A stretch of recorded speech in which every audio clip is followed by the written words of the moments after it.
We back. Y'all can hear me loud and clear. All right, let's go ahead and get to it, man. Three, Yes, two, sir. one. Top Hill, episode 236. Welcome to another episode of the Top Hill Live. This is your boy, Mr. Top Hill Live, aka Imani Raw. And also, shout out to the official Carmen. Round of applause for her. You missed you, Carmen. For all the Top Hill people, man, Carmen will be back. No worries, no worries. She's probably going to be joining the live chat soon.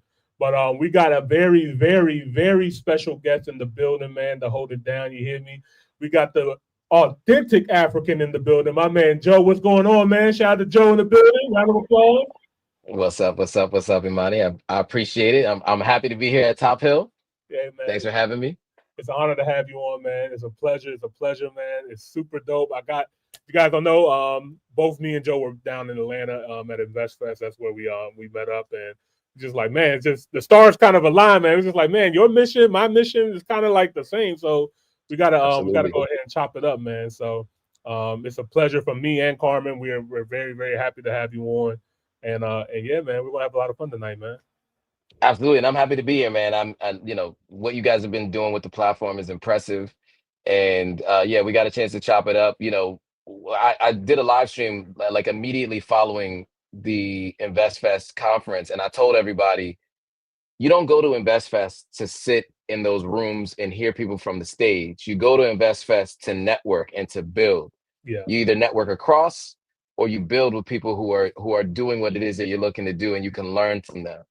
And so for me, that was what was the most impactful piece, is that I walked out of there.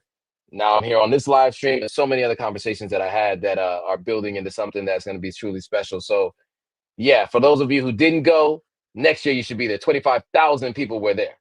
facts, facts, absolutely. And just to second that, man, I had the honor to be at every single Invest Fest. I was there the very first year where they only Wow. had 2,000 people to, now this year them having 25,000 people.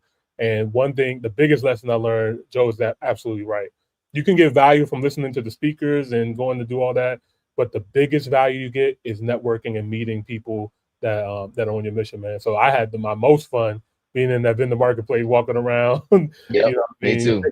shaking hands and kissing babies, man. So it was dope, man. It was a really, really dope experience, and yeah, man.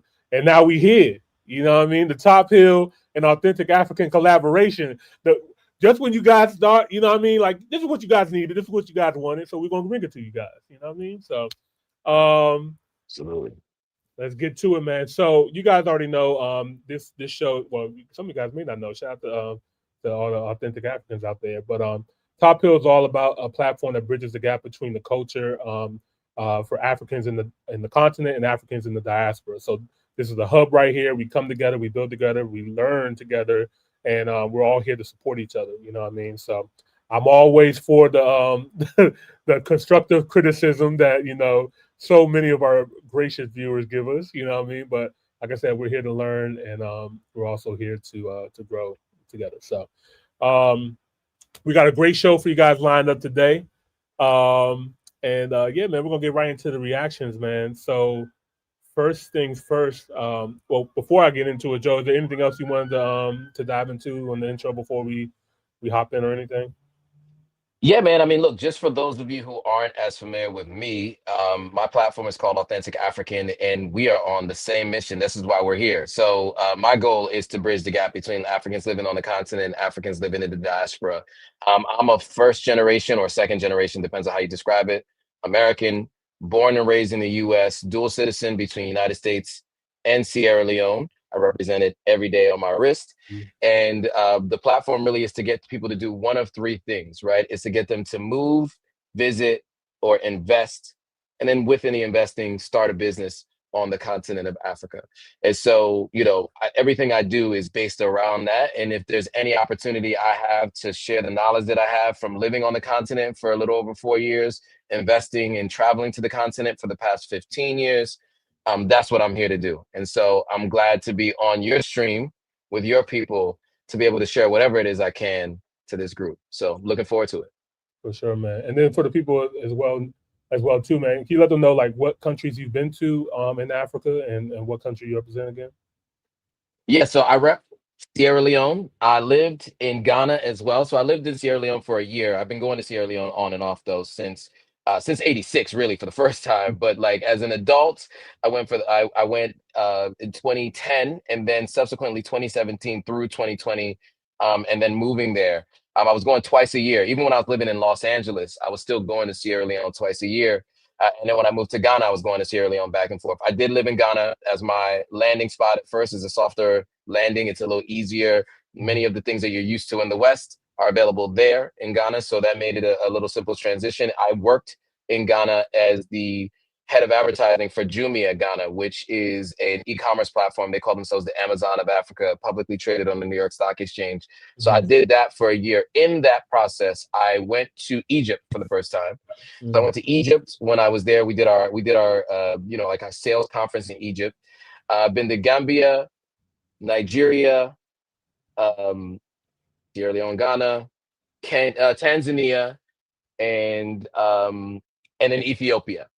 Okay. So those are all of the stops that I've made thus far. I spend most of my time going back and forth between Ghana and Sierra Leone, just because I have projects going on in Sierra Leone and in Ghana.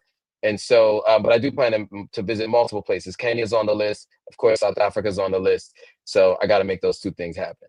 Shout out to Kenya, You man. know when somebody's been to Kenya because they get those braces that you can never take off. Right, I already exactly. know. I That's already know. a fact.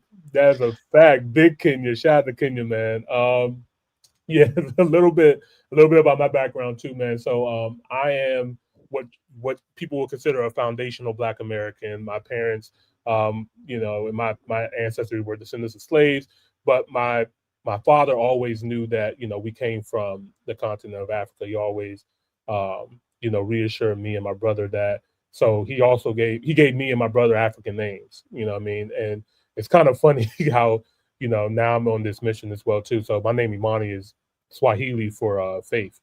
But I've been to Africa 3 times. I've been to Ghana, I've been to Tanzania, and I've been to Kenya, of course.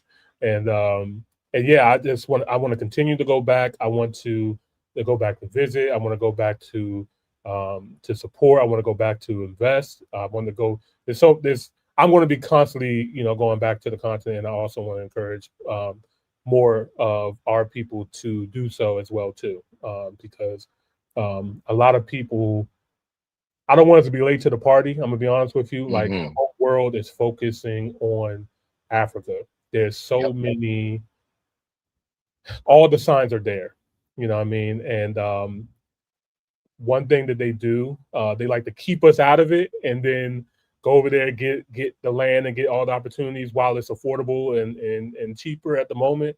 And then we all gonna wake up one day and be like, dang, Africa looks lit, but too bad I can't afford it. You know what I mean? So I just, we should be involved. You know what I mean? And I think we need to get rid of a lot of these negative narratives and propaganda that they put on us and they put on Africans in the continent as well too, and we just need to come together and bridge that gap. So, but yeah, Absolutely. yeah, man. So, I thought it was only going to be right, man, that if we got our man Joe on the platform, man, we might as well go ahead and tap into Sierra Leone, man, because we actually got actual Sierra. Is it Sierra Leonean? Is that how Yep. y'all That's Sierra it. Leone? We got Yep. Sierra Leonean in the building. You hear me? So we actually have not touched on Sierra Leone yet, and I was like, this will be the perfect opportunity to actually, tap in. So, you guys already know. If you guys haven't already, like the video, subscribe to the channel. We greatly, greatly appreciate it. Make sure you guys also like and subscribe to our guy Joe over here, his channel, Authentic African, as well too. He got a great, great platform, and if you guys follow us, you probably already seen him on Instagram and TikTok. He already took over those platforms. He's all over the place. So, shout out to him. But Appreciate yeah, that. man, let's go ahead and start off with the first video. Now, I don't know much about Sierra Leone outside of the Kanye West record Diamonds. You know what I mean? Like the very first time I ever seen the word Sierra Leone or heard the country was from that Diamonds record. I was a big Kanye fan back then. I love that record, one of my favorite records.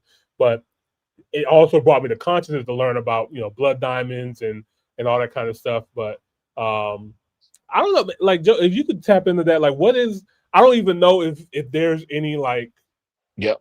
if that's still going on, if that's still an issue, Yep. um, and or anything like that. Can you tap in a little bit on that if you're familiar with it? Yeah, for sure. So speaking to specifically the blood diamonds or conflict-free diamonds, I think when you talk to most people on the continent, they'll say there's no such thing as conflict-free diamonds. Hmm. Sierra Leone, of course, is long past its civil war. The civil war was a 10-year civil war that really, well, 11-year civil war that started in 1991, ended in 2002. There's a movie, Blood Diamond, Jaimin Hunsu, Leonardo DiCaprio, and they depict a fictional story, but based on real life experiences, right? Long sleeve, short sleeve, where the decapitation or the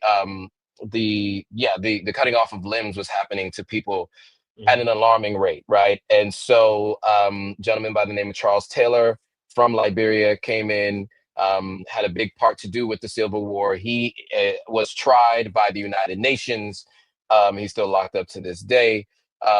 And there was just a lot of pain and anguish in the country. So many of the people who were dual citizens got out of there. Many people who lived in the country left.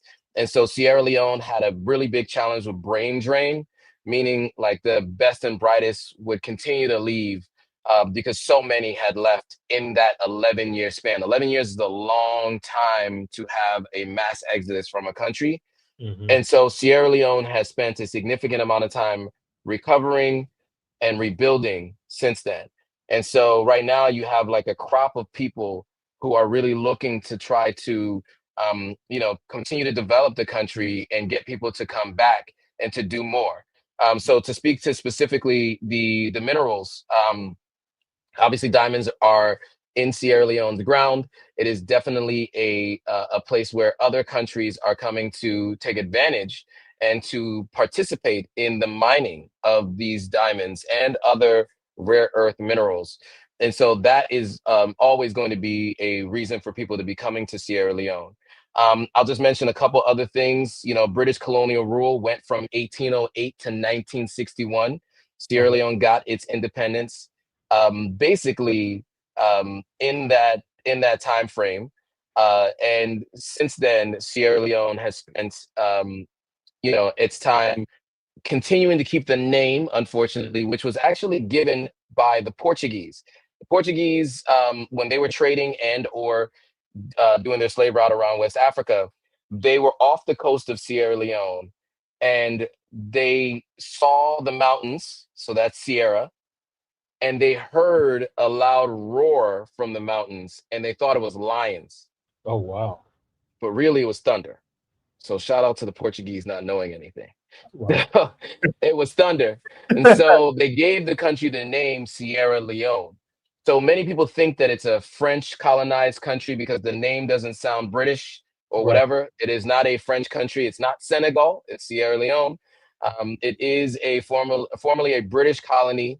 Um, and yeah, I would definitely say that we are rich in history, and we have very, very talented and very smart people who come out of our country. And my job is to, amongst others and with others, to try to help bring that to the forefront. So even Yeah. though it's a small country of about 8 million people or so, it's still one that is small but mighty. And so I'm trying my best to share that story with the world. And yeah, so stay tuned and check in, and we'll react to a video. I got a lot I can say about Sierra Leone, but I'll leave it there. Hey man, shout out to you, man. That was a great overview of everything. That kind of brought me up to speed. So I appreciate that, man. So that's also good to know too, because that was one of my questions was going to be like, what is the language out there? Because you're right. Like, when I think of Sierra Leone, I do kind of think French. I know there's a lot of either French or English on that west coast of Africa there. So people they Yep. speak English. If Yeah, they're English is the major language. We also have a pidgin English called Creole, Krio. okay. It's in Google Translate. It is not like any other Creole you might know. And I think there are a couple of different versions of Creole around the world. I think most people are familiar with Haitian Creole or the Creole of the of the people in Louisiana. It is different from that, but it does have a little bit of everything. And another fun fact, our Creole is what created the pidgin that is now spoken in Nigeria, believe it or not. As big of a country as Nigeria is, the pidgin actually did derive from Creole in Sierra Leone. It is taught in schools. It is a written language. It is taught as its own language, much like Swahili is a mixture of a bunch of different languages in each country in Eastern Africa. Many of them speak a version of Swahili. Mhm. Creole and Pidgin are very similar in the West African context of the Anglophone countries, the countries that were taken over by the Anglophone, which is really just the British. So yeah, that's the major language is English, but we also do speak Creole, and that is Creole generally is how most people speak to each other because we have about 13 different tribes, all having their own dialects, and so in order to be able to communicate with each other, many people speak Creole, which I understood since a child, but didn't start speaking until about 4 years ago. So Got yeah. you. Awesome, man. All right, guys. If you guys are in the chat, if you guys are in the diaspora or somewhere on the continent, you want to know more about, the brother country of Sierra Leone, man, go ahead and put it in the chat because Joe has a wealth of knowledge when it comes to. He's been going back and forth there, ever since a young one. So he knows a lot about the country. So Yeah. yeah. All right, let's go ahead and get into the first video, man. So I got this is from True Production. It's Sierra Leone, life inside Sierra Leone, people, history, culture, food, and fun facts. So this is just going to give us a good little overview first, and then we're going to tap into some other videos in here. Shout out to South Africa is my home. Since South Africa in wine capital city, I gotta take some wine out of South Africa, man. Cape Town, I'm coming. I'm coming. Alvin in the building. What's going on, bro? I see you, man. All right. Okay. Let's go ahead and get into it. If you guys new here, don't forget to like the video, subscribe to the channel. Greatly appreciate it. Let's get into it. And make sure you guys can hear my audio okay as well too. The first time using this StreamYard platform, so I want to make sure it's just as crispy.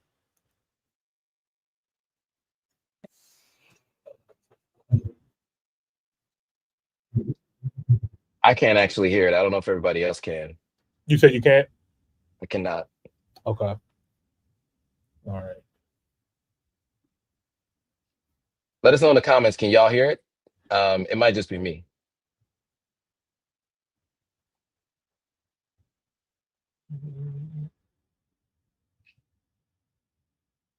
I know with StreamYard, that's the one thing is something about making sure the tab audio is on, and that was the thing I never really understood. That's a Yeah. little bit above my area of expertise.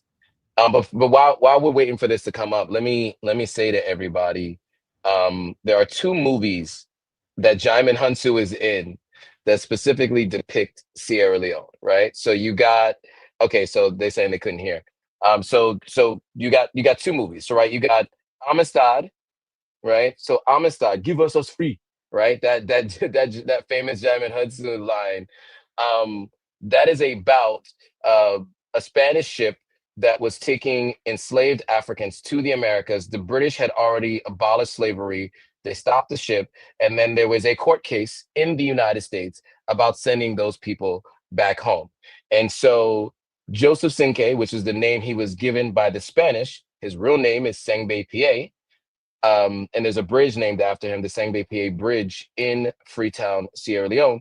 That story is about Sierra Leoneans, but more specifically speaking to the captured Africans, and then eventually, if I'm not mistaken, they returned to Sierra Leone. The capital of Sierra Leone is called Freetown. Freetown is named after the abolishment of slavery by the British, and it was a number of resettlers. So these are folks that were freed enslaved Africans from Nova Scotia, about 1,021, if I'm not mistaken, in the late 1800s.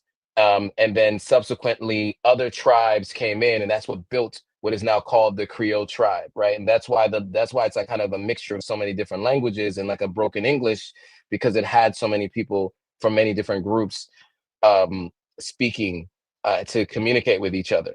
And so you have many people from Nigeria. So you have a lot of like Nigerian names, like Yoruba names in particular in the Creole tribe. So like I have an aunt named Olayinka.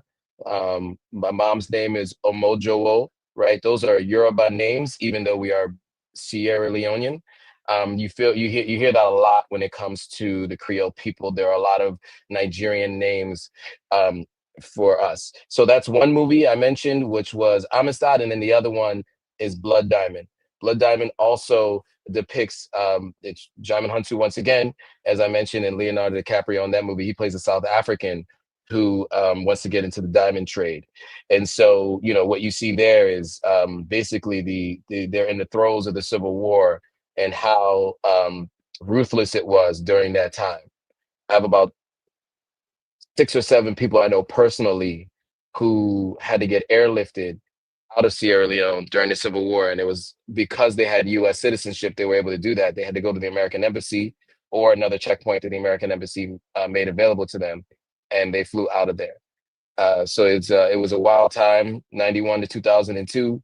And like I said, we're still recovering. Okay, I'm appreciate that, man. So you guys can hear me, but let me switch. I'm gonna switch something real quick and see. I might have to go back and forth, Joe, because I think what's happening is if I switch my mic into the computer mic, it might have to go back and forth. So Got it. um, just let me know if you can hear it when I start playing. All right, we'll do that.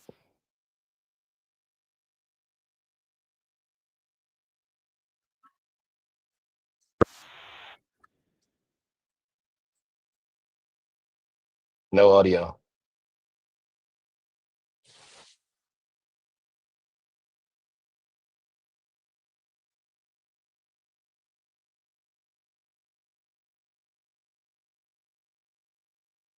Bear with us, guys. You know, we switching technologies today. Yeah.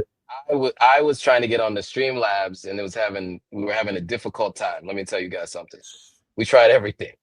We tried everything. We almost got there, but we figured we could just do StreamYard because it's a little bit more intuitive. It allows for people to join. So you know how this goes, man. You know, when technology doesn't work when you need it to, right? Like right at the time you need it to, it always goes down. Um, but yeah, so anyway, those are 2 movies you could watch. A bunch of other people reference Sierra Leone in music. You know, Frank Ocean had a song called Sierra Leone.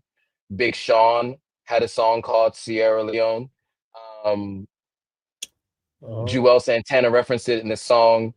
You know, if you're from Sierra Leone, you know when it's referenced and who and what songs it's in. You know, I think even Bob Marley once mentioned it.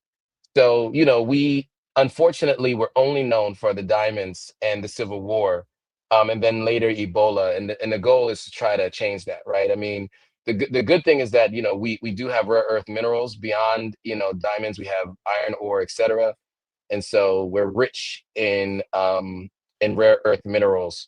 Unfortunately, the Sierra Leoneans very rarely benefit from it. I fixed the audio, by the way.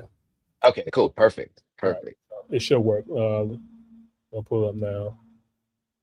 You might have to explain it to me at some point. I got you.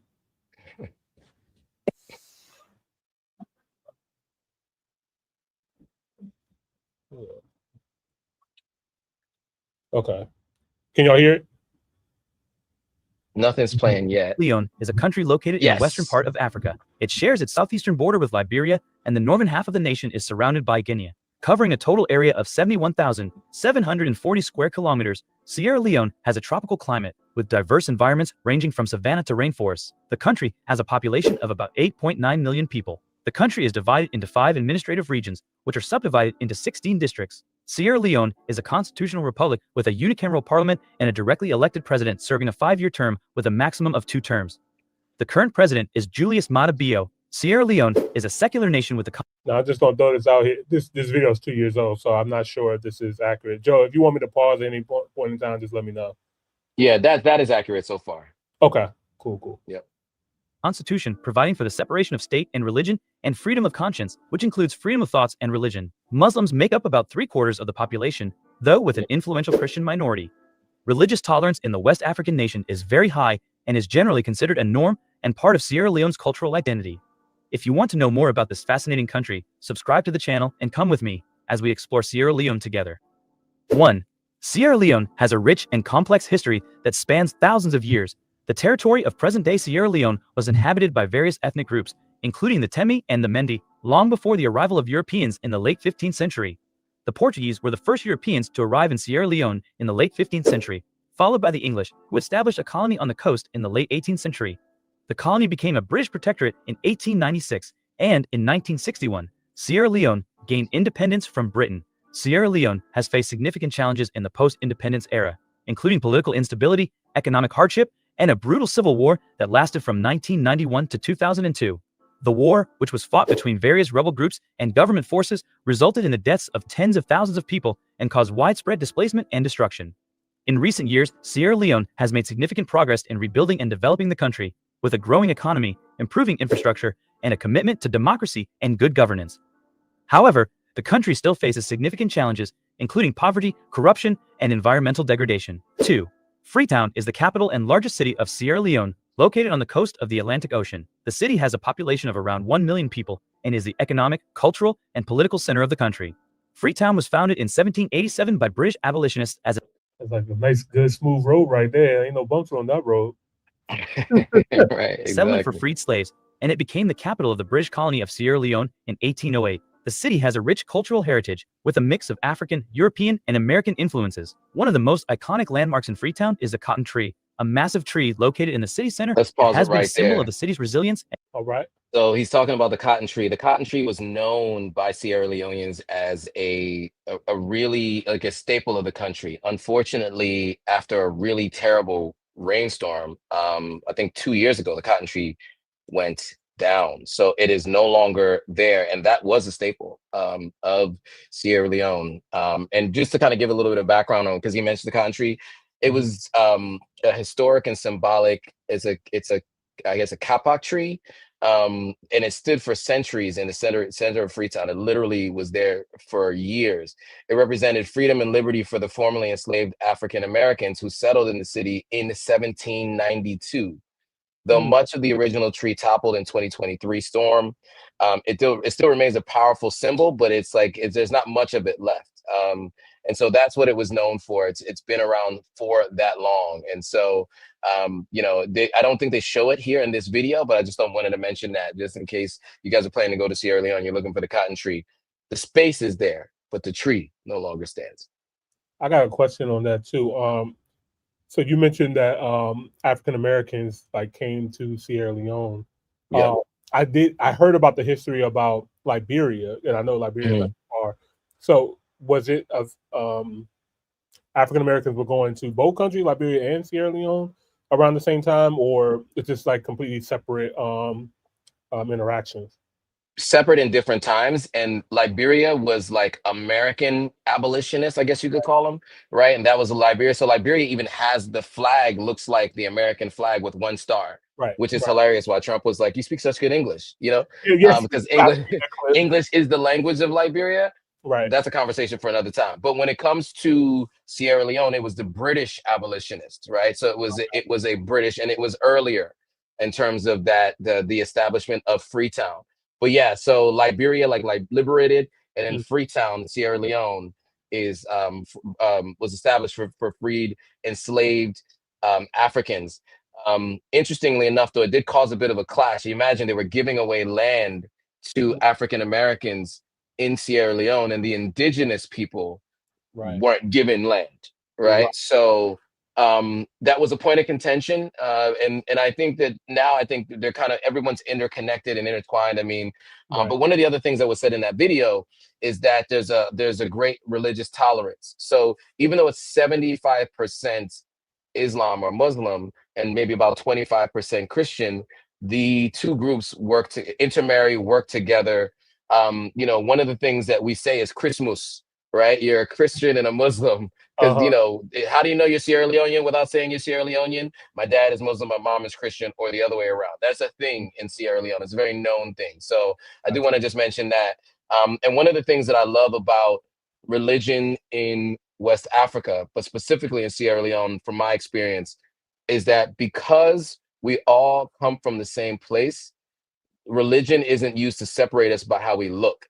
Mm-hmm. In America, when somebody is Muslim, generally they're from the Middle East, and it's easy to otherize them.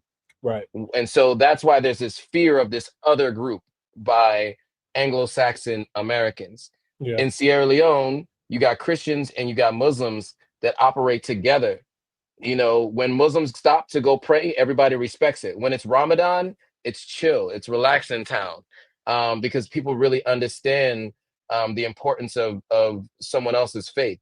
And so it is absolutely um, kind of a required thing. I mean, you go to the airport, there are places where people can go to pray. There are prayer mats and they go to pray.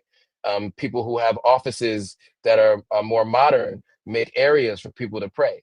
It is a very intertwined society. So I did want to mention that as well.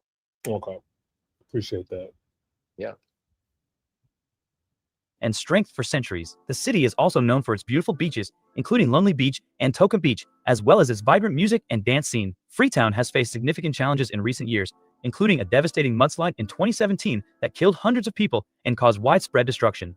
However, the city has also made significant progress in rebuilding and developing, with new infrastructure, businesses, and cultural initiatives. Today, Freetown is a dynamic and diverse city that is home to people from all over Sierra Leone and beyond. 3. Sierra Leone is a resource-rich country with a diverse economy that includes agriculture, mining, manufacturing, and services. However, the country still faces significant economic challenges, including poverty, unemployment, and a lack of basic infrastructure. As of 2023, the nominal GDP of Sierra Leone is $4.1 billion, while the GDP per capita is $494. Agriculture is one of the most important sectors of the Sierra Leonean economy, employing around two-thirds of the country's workforce. The country produces a variety of crops, including cocoa, coffee, palm oil, and rice, and is also a significant producer of diamonds and other minerals. Mining is another important sector of the Sierra Leonean economy, with the country being one of the largest producers of diamonds in the world. The country also has significant deposits of iron ore, bauxite, and gold. Manufacturing is a relatively small sector of the Sierra Leonean economy, but it is growing rapidly, particularly in the areas of food processing and textiles. Services, including banking and finance, telecommunications, and tourism, are also growing in importance. Sierra Leone has made significant progress in recent years in attracting foreign investment and promoting economic growth, but the country still faces significant challenges, including corruption, poor infrastructure, and a lack of skilled labor. The government of Sierra Leone, along with international partners, is working to address these challenges and promote sustainable economic development that benefits all Sierra Leoneans. 4. Marriage customs in Sierra Leone vary depending on the ethnic group and religion of the individuals involved. However, traditional customs and practices still play an important role in many marriages. In many ethnic groups, marriages are arranged by families, with the parents of the groom approaching the parents of the bride to arrange the marriage. However, this practice is becoming less common, and many couples now choose to marry based on mutual love and attraction. Weddings in Sierra Leone are often elaborate and colorful affairs, with a range of traditional customs and ceremonies. The bride and groom often wear traditional clothing, and there is typically a large feast and celebration following the ceremony. In many I ain't gonna lie, man. When it comes to a West African wedding, I don't know, Nigeria, Ghana, Sierra Leone, like y'all know how to put that on, you hear me? Oh yeah. Oh yeah. It is an affair. Yeah. I think some of the footage is stock footage, but Right. I think this right here is real actual true footage. Okay. If I'm not mistaken, I think this is at the Radisson Blue Hotel Okay. in Freetown. Okay. Yeah. I was about to say the stock footage. I was about to say they don't. They didn't grab it from a Nigerian or a Ghanaian one or something like that. Yes. That's what I was checking for, actually, to be honest with you, because I wasn't really sure. Like the first couple of images looks like I think it's a Yoruba tradition. But this does look like this here, before the that before this, I think Mhm. right before that, I think that was actually the scene that was before here. This, I think, I'm not sure this was Sierra Leonean and what was before here. I think it may have been, yeah, this may this may have been Nigerian. I'm not 100% sure. I They're could gonna be wrong. they're gonna let us know. What up, Yeah. Niger? They're gonna put up like, hey. Yeah, you guys let us know. But it felt like for a while a lot of it was stock footage, and then as it went on, though, that did feel like Sierra Leone, specifically this. And I think this is coming out of the Radisson Blue Mamiyoko Hotel in. So this, I think, this is actually in Freetown. I think. I'm just trying to look at it to see if I recognize it. Okay. Yeah, man, we got actual real Sierra Leonean in here, man. So we can actually. So before y'all like attack us in the comment, like he's holding it down. He's holding it down right now, man. Many ethnic groups, the payment of a bride price is a customary practice where the groom's family pays a sum of money or other this gifts is in to the the bride's States. family as You said that's in the States? Yeah, that's not in Sierra Leone. I was just looking at the red bricks outside. I could tell it's not. Bruh. Like once it panned out from that, and look, that's a Liberian flag on that phone. Right. Man, what they talk about over here, man? Stock footage. But you see the red bricks on the buildings, right? So that's how I know it's so this is all stock footage. I mean, they use some footage that's actually from Sierra Leone, but I see a good amount of this looks like it's stock footage from elsewhere. Right. Gotcha. It's okay. We're gonna go to an African YouTuber after this, so nobody on the ground, man. Yeah. Sierra Leone, although it is becoming less common in urban areas. Overall, marriage customs in Sierra Leone are diverse and reflect the country's rich cultural heritage. While traditional practices are still important, many couples are also choosing to incorporate modern elements into their weddings, creating a unique and personalized experience. 5. The education system in Sierra Leone is divided into primary, secondary, and tertiary education. Primary education is free and compulsory for children between the ages of 6 and 14, and the government has made significant efforts to increase enrollment and improve the quality of education in primary schools. However, many children still do not have access to education, particularly in rural areas. Secondary education is also available in Sierra Leone, but it is not free and is often prohibitively expensive for many families. I was like, what the hell was that man doing, man? It was like, I think he was tossing a pen to a student. I think that was happening. This is what we see far too much of on the continent, right? yeah, We need to teach ourselves. right. This is a concerning video. Just this clip right here, just this screenshot right here. I would be honest, yeah, because I'm like, she's over here trying to take a selfie or take a picture of the class. Like, look, we're over here trying to help the kids, and then this guy's trying to just get the boy a pen. Walk up to him and give him a pen if you want to give him a pen. Anyway, I don't know. Correct. You guys already know I can get triggered easy. I can get triggered easily when I start seeing certain things. I can already hear Carmen in the background. Colonizer. Anyway, the government is working to increase access to secondary education and improve the quality of teaching and learning in secondary schools. Tertiary education is available in Sierra Leone, with a number of universities and other institutions of higher education operating in the country. However, access to tertiary education is limited, and many students face significant financial and other barriers to enrollment. Education in Sierra Leone faces significant let's challenges, pause that real quick including and inadequate funding. give some context to that. okay. So, in the United States, you got financial aid if you want to go to a post-secondary school. We call it post-secondary school, what they're calling tertiary, right? Which is college, right? Universities. In the United States, you have private loans, you have federal loans that you can take. Most schooling, if you're going to a private school or if you're going to university, is out-of-pocket expenses. And so you sometimes can't sit for certain tests. You can't go on field trips. You can't receive certain things if you do not pay beforehand. You have to pay your fees. And so what you'll hear a lot for those of you who plan to travel or you end up, having a significant other on the continent, you'll hear that somebody has school fees that need to be paid. As of right now, a lot of the remittance that goes back to Sierra Leone is for school fees. The generation before me and my family, let me tell you something. These people have been paying school fees since they hit the shores of the United States in the 70s and the 80s. They've been paying people school fees, multiple generations of people's school fees. Wow. And it's a constant. It's a constant. I mean, I have a friend who, they have younger siblings in school. They have to pay their siblings school fees. And then what happens a lot is if somebody paid your school fees and you go to America, well, now you got to help them and their kids pay their school fees if they're no longer able to work or they're not able to cover the school fee cost. That's something that specifically happened in our family. We have an older cousin of my mother who helped pay a couple of her sisters' school fees. And so then the sisters together collectively paid his son's college fees. Right. And so this is just a pattern that goes on and on and on because the financial aid system is non-existent. Right. I have to say, man, like it seems like the solution is like, what the heck is going on? Why is the school fee so expensive in the first place? Where it takes this many like generations to fix it. Like, it reminds me of like what we call like the black tax. This sounds like a Yep. super black tax.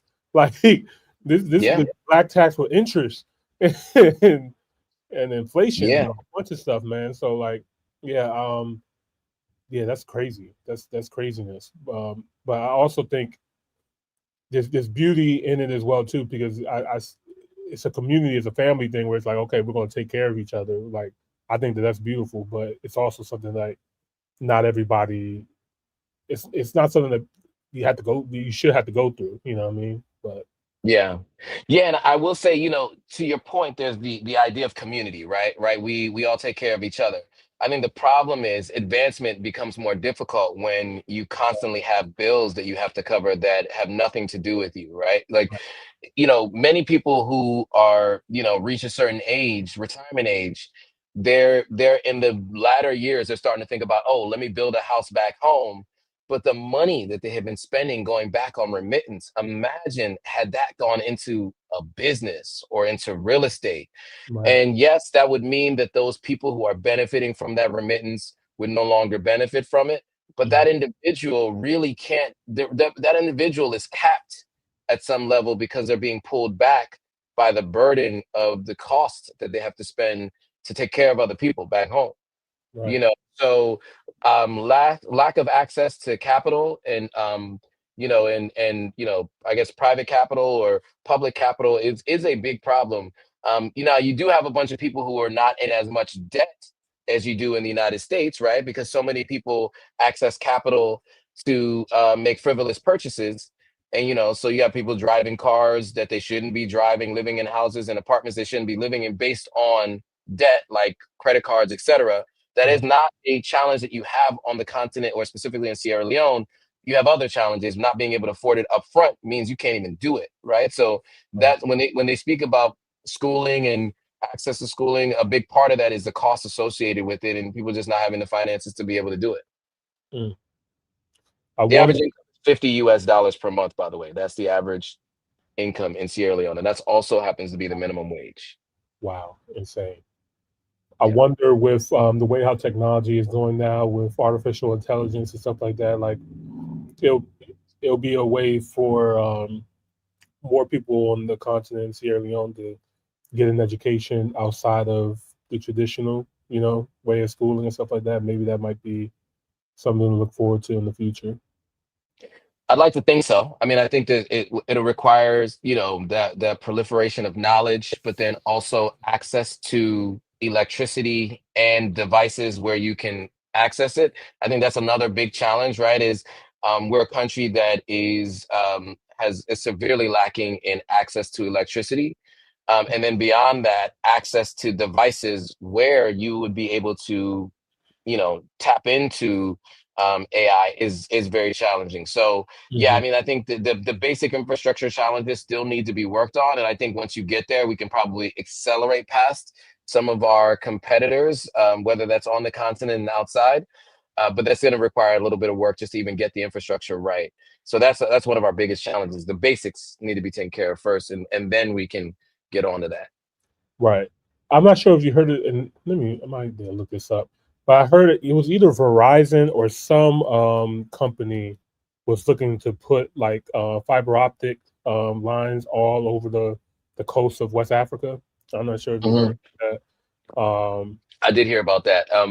A couple of companies have talked about it. I mean, Google had talked about it. Facebook had even talked about it. Mhm. There are companies locally that do have fiber optic. Well, they call it fiber. I think it's really more like it looks like the old school telephone lines. It's just the flat plastic things that used to plug into the wall, right, to get the internet back in the day. Yeah. And the phone lines. So that is what is considered fiber, and that actually runs across the telephone lines in Mhm. many countries in West Africa. When I was in Ghana, and in Sierra Leone, I had friends who had fiber, and when I was in Ghana, I had two fiber companies. So fiber is available in most countries. Every country does have different companies that provide the service. Mhm. And so inter-country operability is a challenge. But I mean, I guess most countries are like that anyway. They have their own businesses and their own companies. But yeah, so it's not a continent-wide infrastructure. It's on a per country basis. Gotcha. Okay. Yeah. if we have more time, I might want to tap into you and ask you more about like Akon City, Lighting of Africa, stuff like We that. can we can talk about that. Talk about all that. Okay, we'll glad to say that for the. Or let's finish this reaction, and we can get into that, man. Yeah, for sure, for sure. Infrastructure, and a lack of trained teachers. The government of Sierra Leone, along with international partners, is working to address these challenges and improve access to quality education for all Sierra Leoneans. 6. Sierra Leone is a country with a rich culture and natural beauty, and there are many tourist attractions that showcase the country's unique heritage and environment. One of the most popular tourist attractions in Sierra Leone is the Tacugama Chimpanzee Sanctuary, which is home to over 80 chimpanzees that have been rescued from the illegal wildlife trade. The sanctuary offers visitors the opportunity to learn about these amazing animals and their conservation. Another popular attraction is the Outamba Kalibi National Park, which is home to a variety of wildlife, including elephants, hippos, and chimpanzees. The park also offers visitors the opportunity to see traditional villages and learn about the local culture. For those interested in history, the Bunce Island Slave Fort is a must-visit attraction. The fort was a major slave trading center during the 18th century and offers a sobering reminder of the country's difficult past. Other popular tourist attractions in Sierra Leone include the beautiful beaches along the Freetown Peninsula, the historic St. George Cathedral in Freetown, and the vibrant markets and cultural festivals that are held throughout the country. 7. There are some practices that may be considered shocking or controversial that are still practiced in Sierra Oh Leone. boy, One such practice is female genital mutilation, FGM, I knew which that is was still coming. widely practiced in Sierra Leone, particularly in rural areas. FGM involves the partial or total removal of the external female genitalia and is often performed on young girls as a way of marking their transition to womanhood. Despite efforts Can we by the talk about government that and real quick? international organizations to eradicate the What the heck is that all? So FGM, female genital mutilation, or what some people used to call female circumcision, it is a brutal practice, and it's part of a right to passage of womanhood, right? Mm-hmm. In Sierra Leone, it's called bondo. Mm-hmm. And basically, of course, the young girls are not aware of the practice and what it means. Um, Really, they find out once they get there, right? They're encouraged to think of it as a practice to getting into womanhood. You have no idea what it actually means when you get there. I know Mm-hmm. people personally impacted by this. It's conversations that we're planning to have on the platform at some point in time. I dated someone who had gone through the Bondo process in Guinea. It was the way she described it. I cannot explain how horrific it was, to be honest with you. She was held down, shears were used, bleeding, I mean, all things, right? I mean, it is a horrific practice. It is not outlawed in Sierra Leone as of yet. Gambia has outlawed it, many countries have outlawed it. Sierra Leone has not, and I think that's large in part to do with the fact that the first lady of Sierra Leone has gone through it, and it seems as if she may be a proponent of it or a supporter of the practice. There are many people in country who are supporters of the practice. I have cousins, first cousins, who told me if I had a daughter and brought her there, they would force her to do it. It is so ingrained in certain parts of the country's culture that it's not even seen as a horrific practice. Now, I will say the Creole people do not do it, Mm-hmm. and I'm not sure all of which tribes do it, but I do know the Mende tribe. Many people in the Mende tribe do it.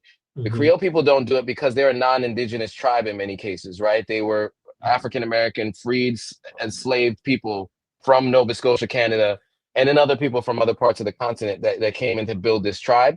And so, from what I understand, in large part, the Creole people do not do it. But some of the indigenous tribes of Sierra Leone still practice this, and it is practiced all around the continent of Africa and rural areas. What is the purpose? Like I know they said like, hey, this is them going into womanhood, but like, what benefit? Like, why? What's the purpose of doing this? Yeah, so I've heard many different reasons, and I also heard so there's different things that I've heard. And so one thing I've heard is it's supposed to remove the the want for to have sex for a wife or a woman to not basically step out on her husband, right? Uh, Um, I don't know how true that is. mm-hmm. Um, it's also perceived as cleanliness for aesthetics. And in that last part of it, like it's controlling a woman's female sexuality. Um, you know, it's tough to understand it because there's cultural, social beliefs. Some people say it's religious beliefs. Um, it happens in so many different ways, razors, shears, all kinds of different ways, but I think mainly meant to be like a control mechanism, meaning that, you know, from the way it was described to me, was it was so that a woman won't step out on her husband eventually, right? Which it does not actually control that, just to be clear. You know, I think what it does, it puts a lot of people through PTSD, right? And you know, I think that that's really what the main impact of it. But yeah, so that's my understanding. You guys let me know if you know anything else in the comments, but that's how I understand it to be. Gotcha. Appreciate that, man. Crazy. That's crazy work. Yeah. The practice, it remains a deeply ingrained cultural tradition in many parts of the country. Another controversial practice in Sierra Leone is the use of secret societies, such as the Poro and Bonmo societies, which are often associated with initiation rites and rituals that are shrouded in secrecy.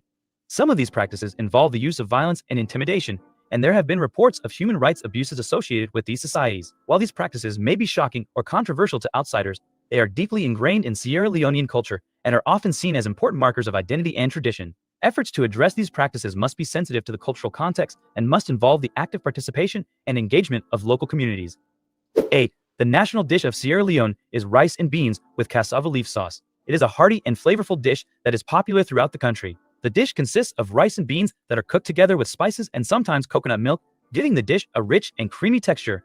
The cassava leaf sauce is made by grinding cassava leaves with other ingredients such as onions, garlic, palm oil, and hot peppers to create a thick and savory sauce. The sauce is then simmered for several hours to allow the flavors to meld together. The dish is often served with fried plantains, which add a sweet and crispy element to the meal. It is a staple food in Sierra Leone and is enjoyed by people of all ages and backgrounds.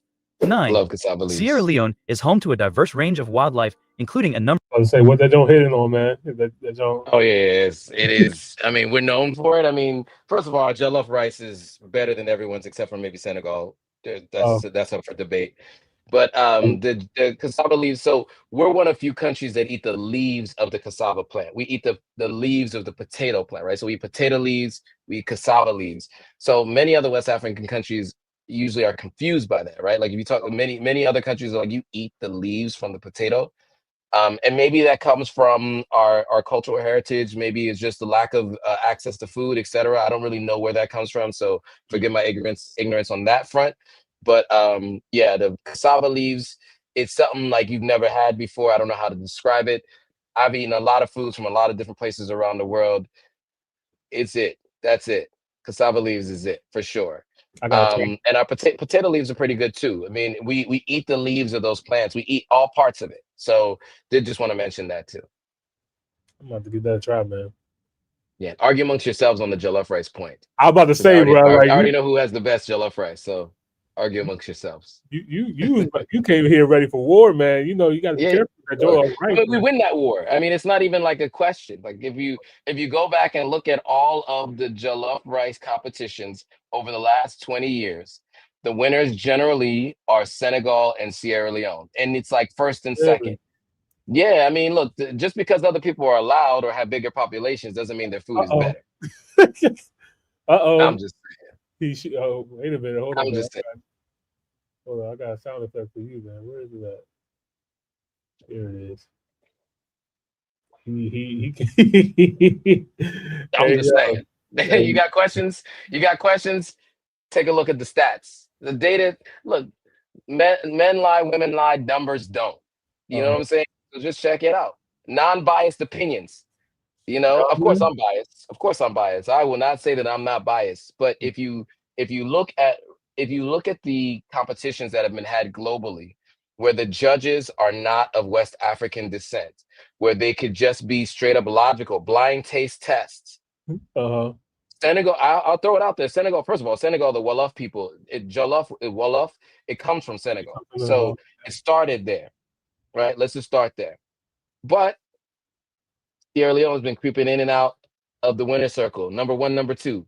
Just look at the worldwide competitions. It's hard to deny. Hey, look, man. And what are your socials again for all the Nigerians and all the Ghanaians? Yeah. Come tell me in my comments what you think. I'm interested. So it is authentic African, authentic_African on Instagram, authentic African everywhere else. Come find me. You can find me, and then I will supply you with the details you need to be able to back up what I'm talking about. And then I can also tell you from my personal taste tests, I've eaten jollof in Lagos, only in Lagos. So maybe if I go to Benin states or one of the other states outside of Lagos, maybe I might have a different opinion. But I've eaten jollof rice in Lagos. I've eaten jollof rice many times around Accra and different parts of Ghana. I like Ghanaian jollof even better than Nigerian jollof. But in terms of the levels of it, there is A and B, and then there's everyone else. Like I said, argue amongst yourselves. Oh shoot, man! He didn't come to play, man. I did not. I only got the privilege to experience Ghanaian jollof rice. I actually had homemade Ghanaian jollof rice, cooked from a family at home, and I ain't gonna lie, that joint was fire. That joint was absolutely It's fire. good. I have not had the privilege or the honor to have Senegal, Sierra Leone, or Nigerian jollof rice or any of the others. So that is on my list to do for sure. Do yourself a favor and do it. I will tell Okay. you, you'll be like, oh, okay, there is levels to this. I didn't know. Right. I got you, man. All right. Number of endangered and rare species. The country's wildlife is protected by a network of national parks and reserves, which provide important habitat for these animals. One of the most iconic animals in Sierra Leone is the chimpanzee, which can be found in a number of national parks and sanctuaries throughout the country, including the Tacugama Chimpanzee Sanctuary and the Outamba Kalimi National Park. Other primates found in Sierra Leone include colobus monkeys, baboons, and various species of monkeys. Sierra Leone is also home to a number of large mammals, including elephants, hippos, and several species of antelopes. The pygmy hippopotamus, a smaller cousin of the common hippopotamus, is also found in Sierra Leone and is considered to be a vulnerable species. The country's rivers and coastal areas are home to a variety of marine life, including dolphins, whales, and several species of sea turtles. The country's coastal waters are also an important breeding ground for several species of fish and other marine life. Sierra Leone's wildlife is an important part of the country's natural heritage, and efforts are being made to protect and conserve these species for future generations.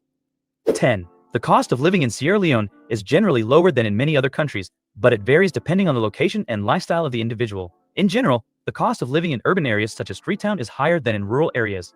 Housing is one of the biggest expenses for most people in Sierra Leone. Renting a one-bedroom apartment in Freetown can cost between $200 and $500 per month, while a larger apartment or house can cost upwards of $1,000 per month. However, housing costs are generally lower in rural areas. Food is another major expense, with the cost of basic groceries such as rice, vegetables, and fruit being relatively affordable. However, imported and processed foods can be more expensive. Eating out at a restaurant can also be relatively affordable, with a meal at a local restaurant costing between $3 and $10. Transportation costs in Sierra Leone can be relatively low, with a one-way bus fare in Freetown costing around $0.50. However, private transportation such as taxis can be more expensive, with fares ranging from $5 to $20 depending on the distance. Overall, while the cost of living in Sierra Leone is lower than in many other countries, it is important to note that many people in the country still struggle to make ends meet due to low wages and high levels of poverty. All right. Round of applause for Sierra Leone.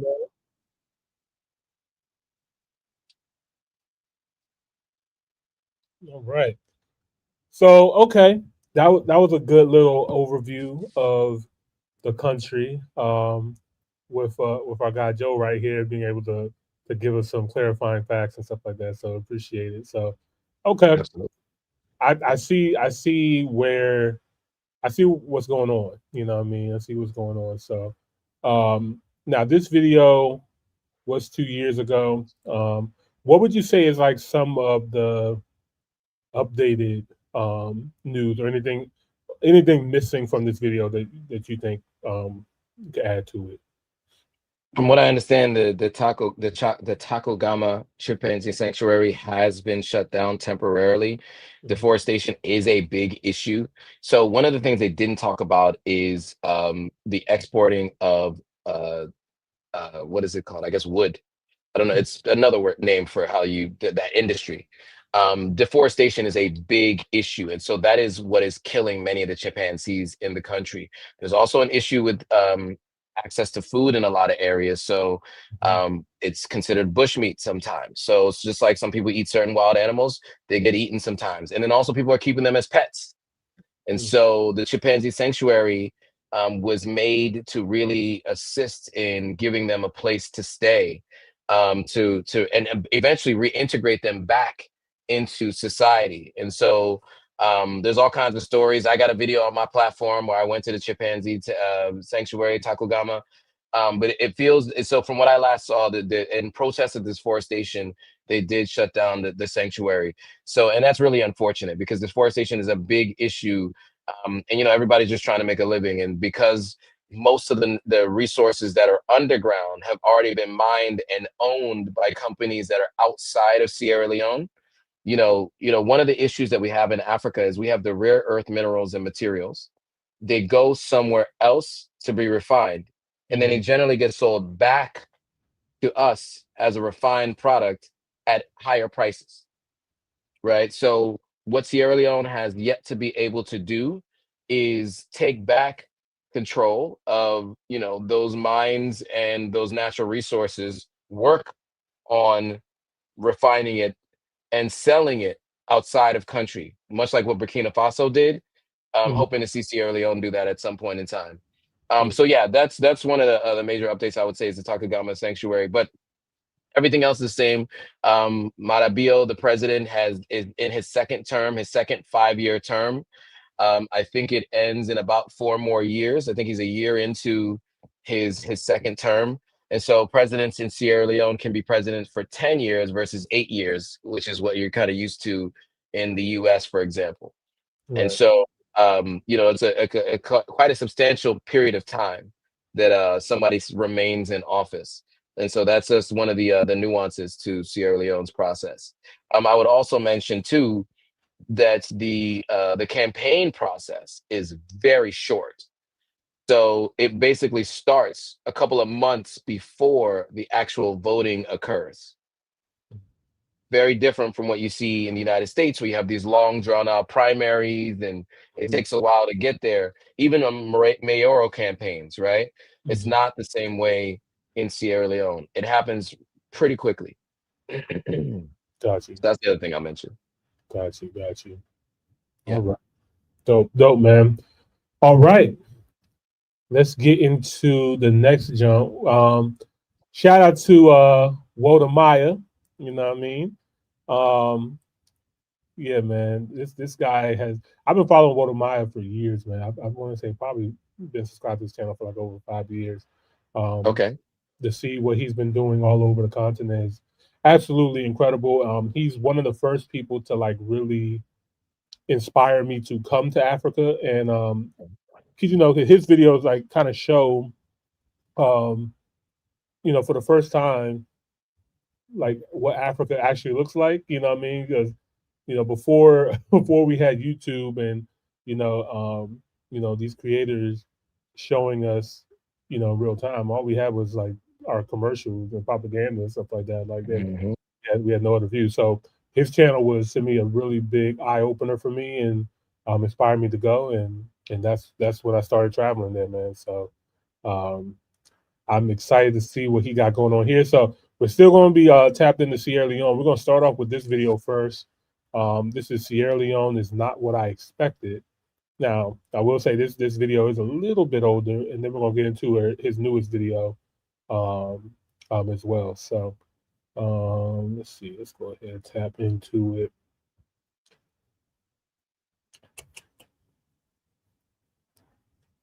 All right. If you guys are new here, don't forget to like the video, subscribe to the channel. Greatly appreciate it. Let's get into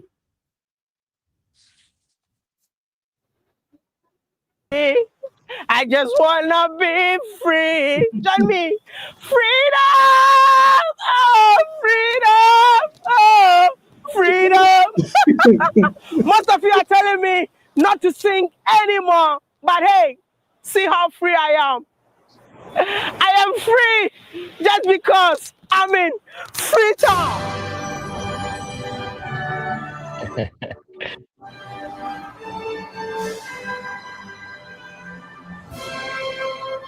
That last video, by the way, used a lot of these clips, if you notice.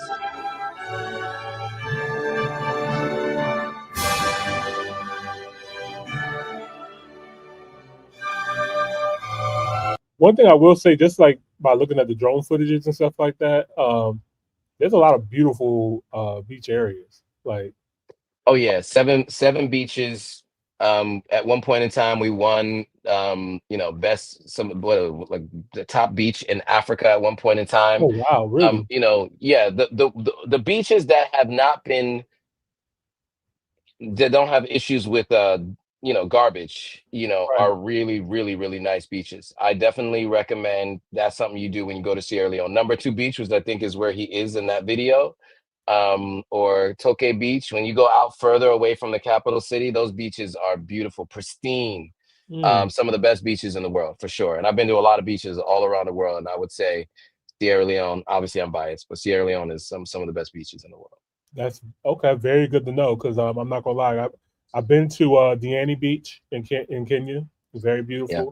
Been to Zanzibar, very beautiful. But I was curious to like see, like, is there any West African beaches, what I mean, that can kind of stand up to that? What I mean, I know Cape Town is always going to be on a list as well too. But yeah, I did not know that. What was the names of these beaches in Sierra Leone again? The number 2 beach is a very popular beach. Okay. You also have Toke Beach, Tokeh Beach. Those two are like more popular beaches. There are other beaches. I mean, I think we have 7, but those 2 are the ones that people talk about the most and spend the most time at. Got you. Okay.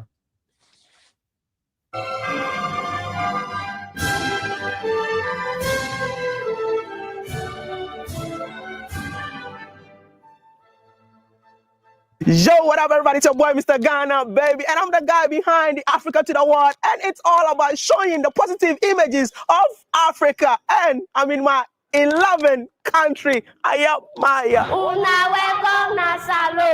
But I am here in the capital city of Sierra Leone, and that is Freetown. First impression, I would describe this city in 3 words: ancient, beautiful, and a bustling city. You all know that I have been to Nigeria, but when I found myself in this country, first impression, I thought I'm back again in Nigeria. The reason behind it is I get Boku yogurt. Give me water. no, wait, let me begin. Let me Don't begin. drink me water. Why they drink me water? I won't let you. I can't waka. Yeah, you can. Joe, what is happening? What is going on right now? I need translation. Translation. So she said Boku Wata, lots of water. Okay. Boku Wata. That's what you heard in that statement. I gotta hear more again to hear what they were saying. I was just laughing because he's also trying to speak Creole, which is hilarious. Okay. See what else he said. Yeah, his energy is hilarious, man. But I'll rewind it just a little bit. No, wait, let me begin. Let me Don't begin. drink me water. Why they drink me water? I won't let you. I can't waka. Oh, I can't walk. Yeah, you can walk. I came to walk. I came to move around. I came to walk. Like waka means walk, Oh, okay. right? Yeah. How do I say? I'm hungry. I want eat. I want eat. I want eat. I feel angry. I dey feel angry. I want eat. So I will see like I didn't at the right Aberdeen beach. I just can't take a stroll at the beach side. As you can see, I didn't at the water side. This language is called Creole. Howdy, buddy. And what is Creole? Creole is both a language and a group of people. Creole is spelled K-R-I-O as distinct from C-R-E-O-L-E, which is Creoles and Pidgin languages. So you have the people who are called Creoles, who are predominantly resident in the western area of Freetown. And you have the language which is spoken largely by them, but has now been transformed into a lingua franca for Sierra Leone. 80% of the population of Sierra Leoneans speak Creole as a lingua franca. Interesting, right? Do you know how Creole was originated? Its origin is from, you could find words from German, English, Portuguese, French, and Yoruba in the Creole language. Like beaucoup, for example, is a French corruptive word for beaucoup. So you find out that all these words are part of Creole, and this was brought about because people came from different parts of the world, returned as slaves, and needed to forge a language that they would speak and communicate with each other. The people and the language. So Creole refers to both the people and the language. The people are predominantly resident in the western area of Freetown. They are Creoles. They speak Creole language, but like Creole language has now evolved as the lingua franca here in Sierra Leone, everybody speaks it. The Creole people are known for their Western type of living. The clothes they wear, the way they dress, the way they behave are all distinct parts of the Creole culture, because these are people who had lived in Europe and America and came back with the white man's culture.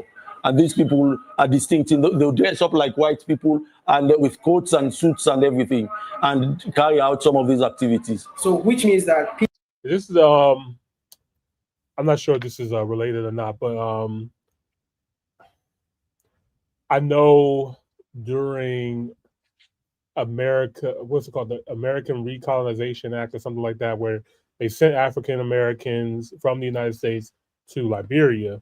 And I think you said that the United Kingdom did the same thing for Sierra Leone. And in doing this, like in their colonization strategy, they had Black people dress up. Like they had like the white wigs and stuff like that, and like the suits and stuff like that that the Europeans and would wear and stuff like that. And it's kind of like they had our own people do their dirty work for them to like try to colonize. It's like okay, we can go in and colonize these countries and stuff like that, but what if we send their own to colonize themselves? Is that basically what happened?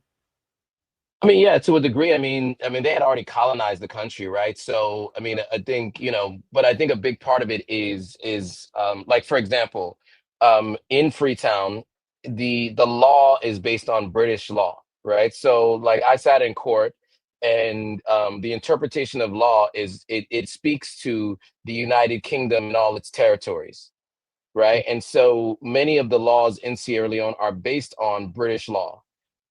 We have a parliament in Sierra Leone. Even though we have a president, we have a parliament. So we don't have a prime minister, we have a president, but we still have a parliament. So there are some elements of certain parts of the West that are part of the infrastructure and the ecosystem of what Sierra Leone looks like today.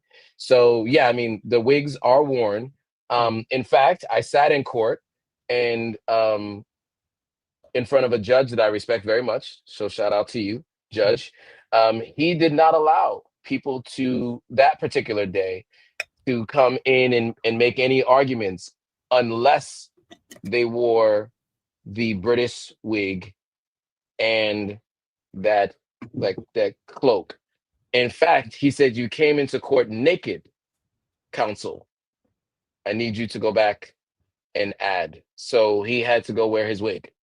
And everyone that day put their wigs on. Now, not every judge requires that, but this particular judge did.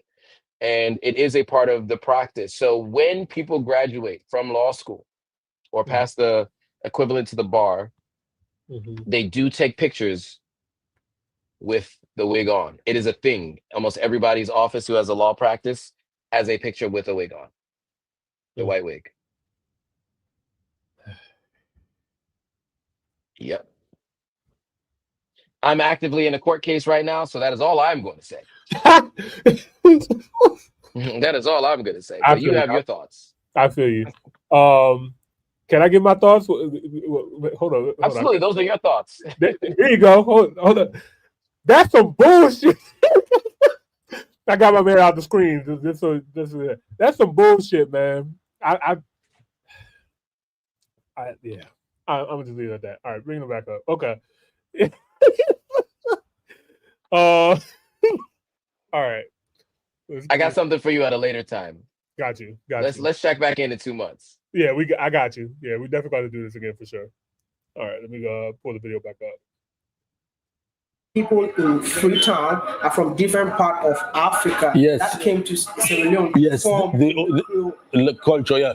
Our forefathers came from various parts of the world. Okay, some were caught in the high seas, some were returned from Nova Scotia, Maroons, and various places where they had been working as slaves. After the abolition of the slave trade, the British government took it up on itself to return these people to Africa. And those who had already been transported were caught in the high seas and were known as the captives and brought back to Sierra Leone, to Freetown specifically. And like I said, assembled under the cotton tree, which became a symbol of the Creole culture. And you are a descendant of what? Wow, so this is the cotton tree that you were talking about that's no longer there, unfortunately. Right, exactly. Gotcha. freed slaves. And what is your name? My name is Desmond Olonfe George Williams. Olonfe? Olonfe is a Nigerian name, and most Creoles to present their Africanness have an African name slot in between so that people know that no, this is not Desmond Williams, a white man. This is Desmond Olonfe, striking the Africanness of the individual. Freetown came about as a result of the fact that the people who came were largely freed slaves and returnees. And when they assembled, the British created a colony of freed people. This was how Freetown had its name. Freed from people who had been slaves, people who had been captured in the ISIS and returned to the western part of Sierra Leone, specifically under the cotton tree, where the name Freetown was given. Me people that wanna ado. Me na sister Ambrose and Adena Salon. Me say for no Okay, so I also would like she said hello. She said hello. She said my people, hello. She said I do, right? So like hello. She's greeting everyone, and she said her name is something Ambrose, I think is what she said. Okay. video and comment so that I will know how only. Right. You know, it's funny. I never watched that video before. You think you haven't seen that one before yet? I'd never seen that video. No, I never seen that one. I mean, I've been following What Am I now for about 4 years, 5 years now, since I first moved to the continent full time and started a YouTube channel. Well, later, 4 years ago, 3 years ago when I started a YouTube channel. But yeah, people told me all the time, you should check out What Am I and what he's up to. So I did. Yeah. I was not aware. Yeah, man. He creates so much content.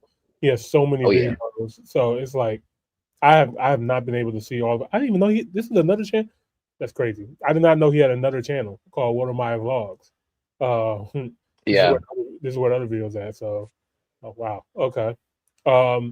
So that was a video of What Am I in Sierra Leone 5 years ago. So now we're going to tap in to one recently. He was actually just in Sierra Leone just a couple of months ago. So this is What Am I met by a beautiful lady at a beautiful resort in Sierra Leone. Let's get into it.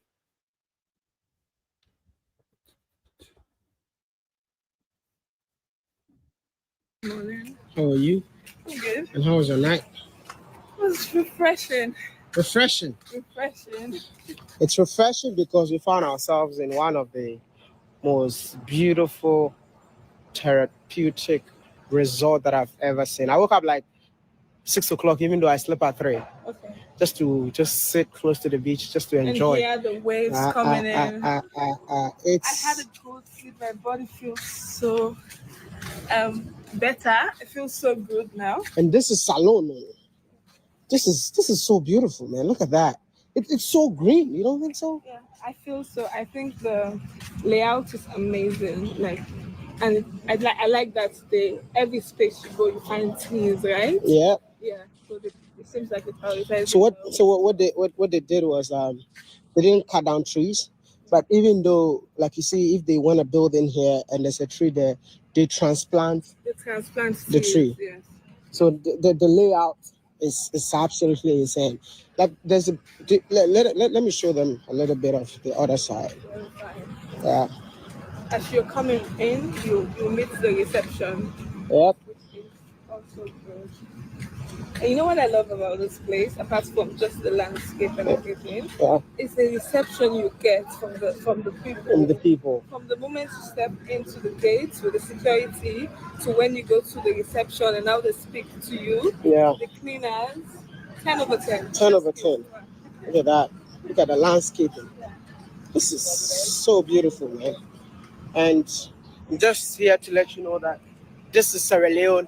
And the fact that it was actually built by a diasporan, and all the people that work in here are from Sierra Leone as well. Sierra Leone. And a diasporan woman. And all the top management are by Sierra Leonean women as well. Exactly. And then they are doing a fantastic job. Just shows that Sierra Leoneans can come back and invest. Exactly. And do well and make money. Yeah. Look at that. This is gorgeous, man. Woo! So they got over like 48 rooms. You know, they started building phase 1, phase 2, phase 3. Oh my goodness, this is absolutely gorgeous. Look at that. Look at that. And the portrait rooms, you have some that are for the sea view. Yeah. Some that are mountain. My room was sea view. Sea view, yeah. And You got the best room. The best for the best. Yeah. The best for the best. Oh my goodness, look at that. Do you know what is this? What is it? This is called Aki. Okay. This plant is the national fruit of Jamaica. Wow. And they make their national dish from it. From it. So that's So there's so much connection with Jamaica and West Africa. So he mentioned the Maroons in the previous video when he was talking about. So there were some Jamaicans that were freed slaves from Jamaica that also came to Sierra Leone. So like certain things like Pekin, which sounds kind of like I can't remember what they say, picnic in when you say children in Jamaica, like there's certain patois words that are similar. Pan, the word pan, right? I think is actually what came from Jamaican patois. But I just want to say I feel like a proud older brother, I'll say, because that's Gloria.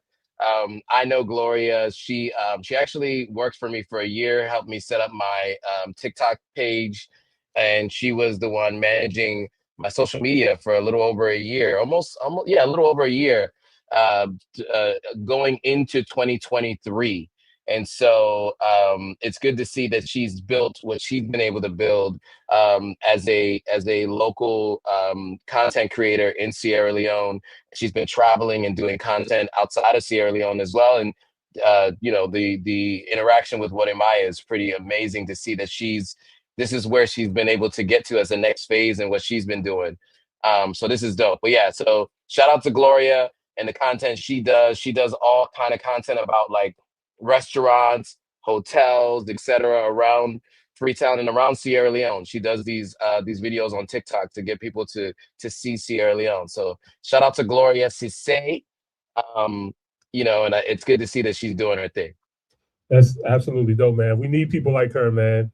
We need people like her that's on the ground showing us what it actually looks like. Because as somebody in the diaspora, like we have to be able to see it with our own eyes. You know what I mean? We've been lied to for so long and so much propaganda. So when we can actually see like, oh, wow, this is actually a really beautiful resort. You know what I mean? I'm always down to like spend money with our people and come and vacation and relax with our people. So, and help in exchange. So this is dope. This is really, really dope. And I like the fact that you said this resort was built by a diasporan who came back and invested into Africa and Sierra Leone, and all the people that work there are Sierra Leonean. So that's dope, man. Wow. And they make their national dish from it. So that's Aki. Oh wow. Wow. And do you know, like Jamaica, the people of Sierra Leone, some of them are descendants of the Maroons. Of the Maroons, yeah. So we have Jamaican, Nova Scotians, we have people from all around the world. Nigerians are here because when they settled them from the slave, they brought all of them here. Even for me, I am a descendant of the Maroon. Oh really? Yeah. So my grandma, I mean, most of them now identify as Creole. Yeah. My grandma was like descendant. My great grandma was from Maroon. Yeah. So if you're from Jamaica, St. Elizabeth, your roots, you can also like a lot of them came back here. So it makes sense to see that we have this type of tree here. Yeah, this is Aki right here. Does Aki have any symbolism? Yeah, they eat this part. This is poisonous. Okay. If you eat it like this, it's poisonous. But then you have to eat the. You see, you see what they are enjoying there. That's what you eat. The yellow substance in it. Inside, not the outside. Not the outside. This is beautiful, man. I think we need to take them to the poolside for them to check it out. Definitely do. They need to have a sign around that tree or something like that and say like, "Hey, this is poisonous. Don't eat." Like, I'll be the fool that go in there. Like, look at this beautiful fruit right here. I just did I'll be like, yeah, let me go ahead and eat this fruit right here. I'll be dead tomorrow, man. Take a long night's sleep. Right. I'll be taking that with my ancestors, man. Put a sign around that tree. Your favorite Sierra Leonean blogger? What is the name of your vlog page? Yes, is my name. Yeah. Can you guys see the play? Yep. So that is the pool right here. And this is where I spent the night. And then I had this view to myself this morning. And when I woke up, it was more like a high tide. Oh wow. Is that what animal is that? That's a bird. It's a bird? Yeah. Looks like a flamingo. Looks like a flamingo. But that's not. I think it's the same family. Yeah. Flamingo. Yeah. Yep. So this is gorgeous, man. And what sand? I mean, you can see that they have different types of sand. Yeah, when you went to Tokyo, it was white sand. White sand. Here we have the black sand. The black sand is actually good for your skin, you know. Okay. Yeah, it's I'm learning. Yeah, it's good for the skin. It's medicinal. So you can actually take a bath in this and you'll feel so good. Yeah. So this is it. Very beautiful resort. It's a gateway built by a woman, led by women, and she was once in the diaspora and she came back to build this beautiful property in here. So I just want to tell you that if you find yourself in Sierra Leone, make sure you go to, what's the name of this place? Moza Resort. Moza Beach Resort. Yeah? Oh wow, look at the cactus. Jeez, this is so beautiful, man. Round of applause.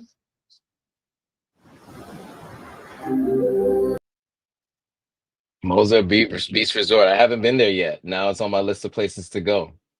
Gotta tap in, man. Absolutely. Yeah. That definitely looks fire. Yeah, man, double round of applause, man. I love the collaboration. You know what I mean? Absolutely. World of Maya tapped in, got Gloria in there, and then also shining light on the diaspora as well too. This is what it's all about, man. Coming together, bridging that gap. You know what I mean? It's beautiful. It's just beautiful to see. I already know that beach just looked to me very peaceful, very calming. I'm just like I could just imagine myself there, just healing, meditating. Mm-hmm.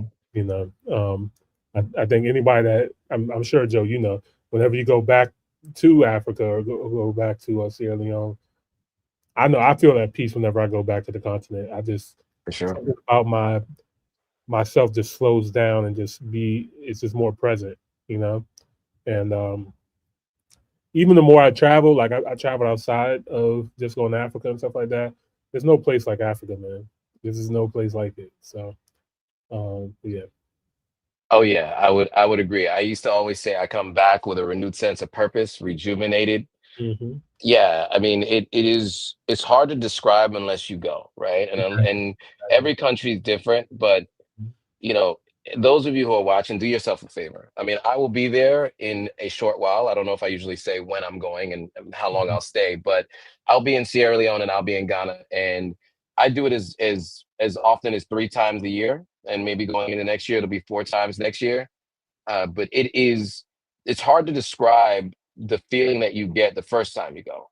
Yeah. And you know, obviously I'm recent lineage from Sierra Leone, but so many conversations I've had with folks that feel a real connection to the land, even though they might be 400 years removed. It is something that you cannot replace by going anywhere else in the world. Right. I'll tell you that 100%. Absolutely, man. Absolutely. I completely agree, man. I think the last time I went and I went to Kenya and coming back to America, man, I just had post-travel depression. So makes me want to go back sooner than later. So all right. Let's see. Speaking of Kenya, I think it's time to. We showed a lot of love to the West, man. We did. You know? We did. So we got to go over to the East now, man. Got to go over to the East. Kenya, what up? What is going on, man? Shout out to this brother right here, man, named Jay Focus. I seen him around on YouTube a lot. I don't think I ever tapped into his videos before, but this came across my timeline. It says my first day back in Kenya was legendary. Watch till the end. Well, I can't wait to come back to Kenya. I'm curious to see what his experience was like returning back to Kenya. So let's go ahead and get right into it, man. If you guys are new here, don't forget to like the video, subscribe to the channel. We greatly appreciate it. Let's get into it.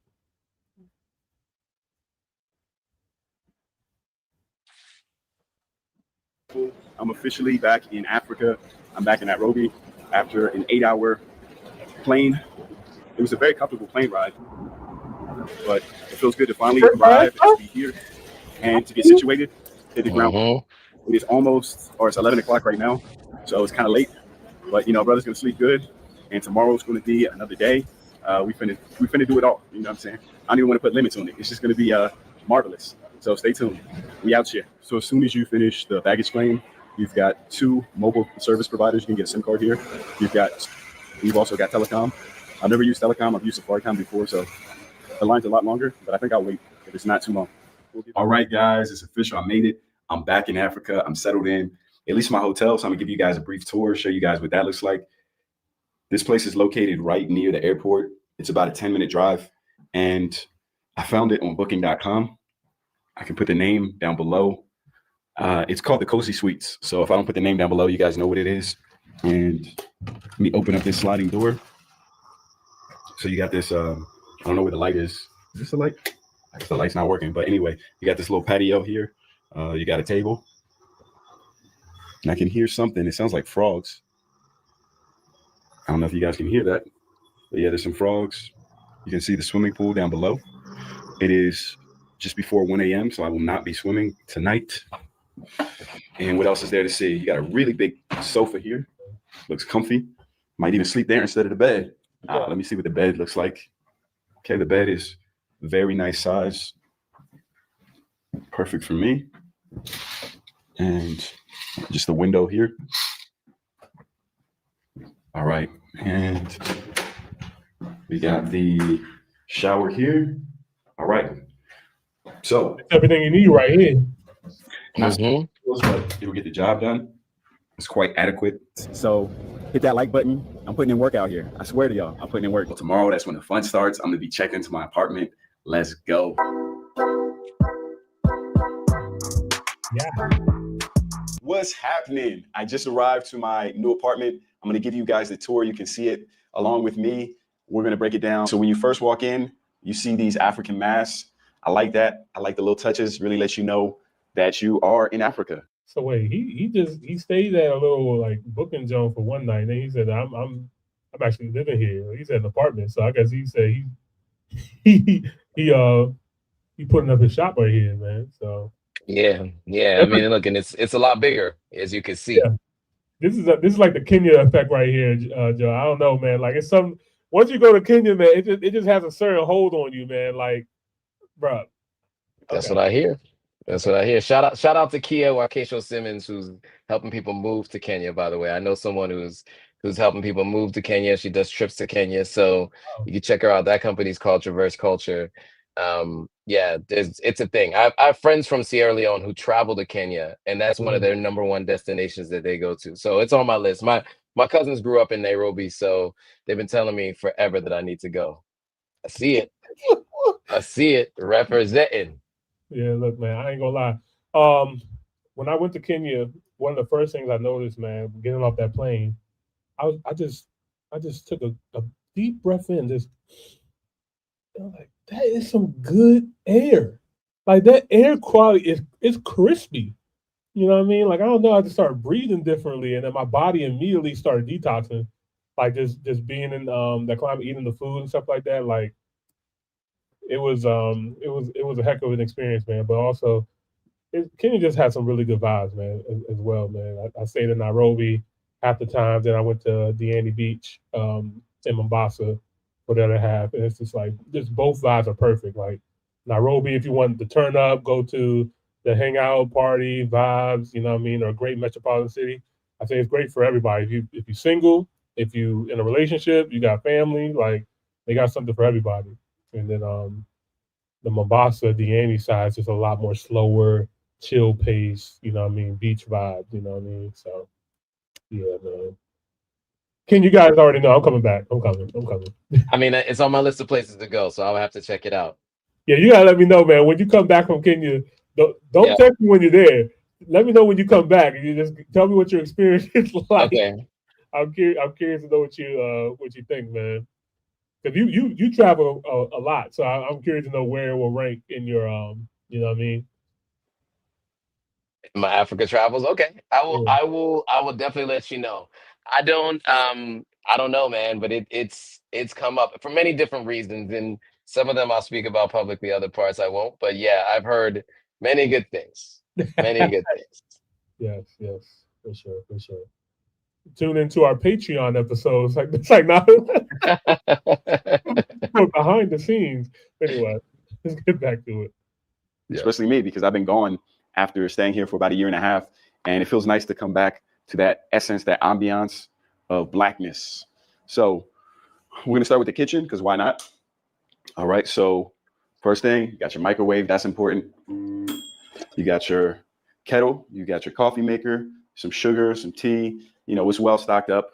We got a full-size fridge. It's on the smaller side, but I would still consider this a full size, or rather medium. We'll say that's a medium-sized fridge. When we come over here, we have the gas stove.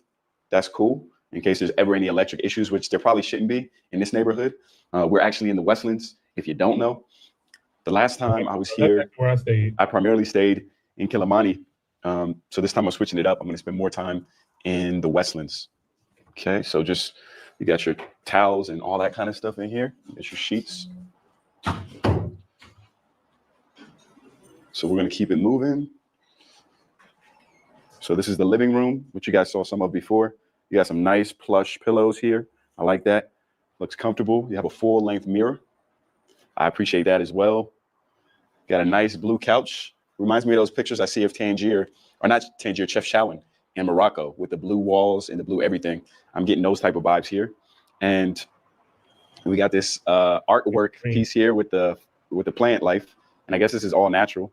Yeah, it's got to be, because I can see the browning on the edges. So this is real plant life. You got another chair here to sit, make yourself comfortable.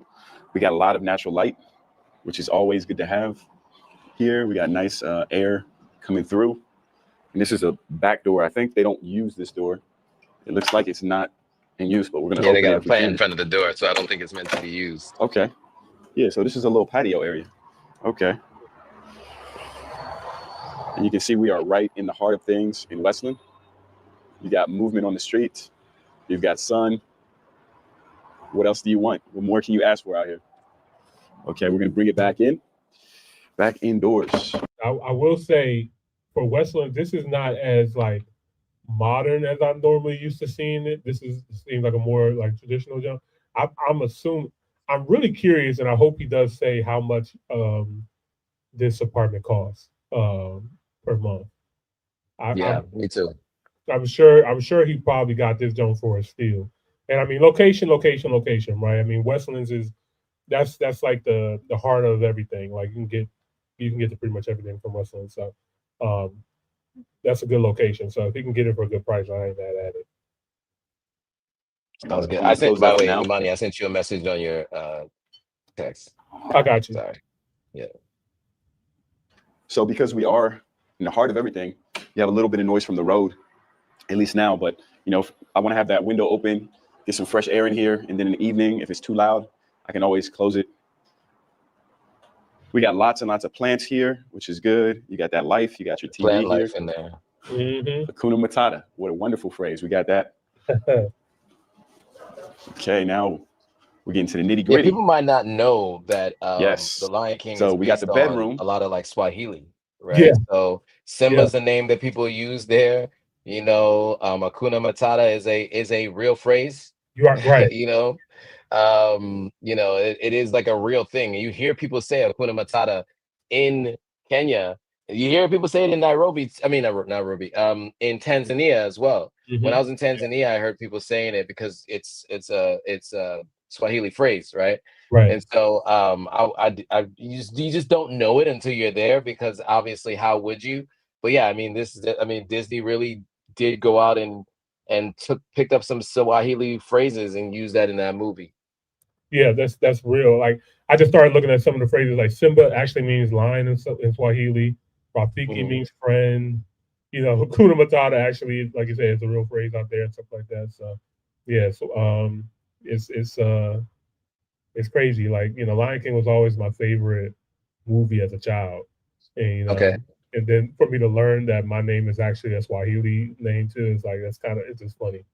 It's funny to me how stuff like that is connected. But yeah, I do remember being in Kenya. They said that in Nairobi, they're a little bit more modern. They don't really speak as much Swahili, but like when you go over to the coast side, it's a little bit more traditional over there. So you might hear more people on the coast speaking Swahili. So you got a nice fan here. It doesn't get that hot in Nairobi, so air conditioning isn't necessary, which is beautiful because I don't really like to use air conditioning if I can avoid it. Nice size room. I'm sure in the closets we've got some space there. Hopefully there's an iron. And the last piece is the bathroom. Where's the light switch at? Is that it? There we go. Okay, so the bathroom is definitely different. You've got more of the plant life theme going on here, more of the jungle theme. You got a standard shower, in the tub, quick shower head, which I'm not a fan of. Right. But you got a toilet with the gun. You already know what that is. Hey, yo. And that's about it. Crazy. So you can see this is what a heart of the city, heart of Westlands anyway, apartment looks like in Kenya. Now, of course, you can go with a brand new building with a swimming pool and a gym and all that type of stuff. But the trade-off of that is you got to deal with an elevator. You got to deal with a lot of security and people being all up in your business. You have to deal with getting in and out of the building at different times. So there's a lot of different issues with the newer buildings. Some people, they don't care, you know what I mean? They want to stamp for the gram and they would go to Hakuna Matata right there. I get his perspective on this, but at the same time, some of those things are good for like just safety, security, and protection. You know what I mean? Just to have those like layers and stuff like that. But then again, I don't know how frequent he has been in these Kenyan streets. So I don't know. He might be good. But you know, for somebody that it's, you know, their first time going out to Kenya or first time going out there, I mean, me personally, I would do something that does have some kind of form of security, some kind of check-in and stuff like that. It's always good whenever you're going to be in first country. But I mean, I don't know. What you think, Joe? Yeah, I mean, look, it seems as though this is not his first rodeo, right? He's been there a couple times, so I guess he wanted to have this more authentic feel, and he's trading off privacy for a level of safety, right? And that's kind of what you're dealing with everything, right? Convenience or safety versus privacy, you know.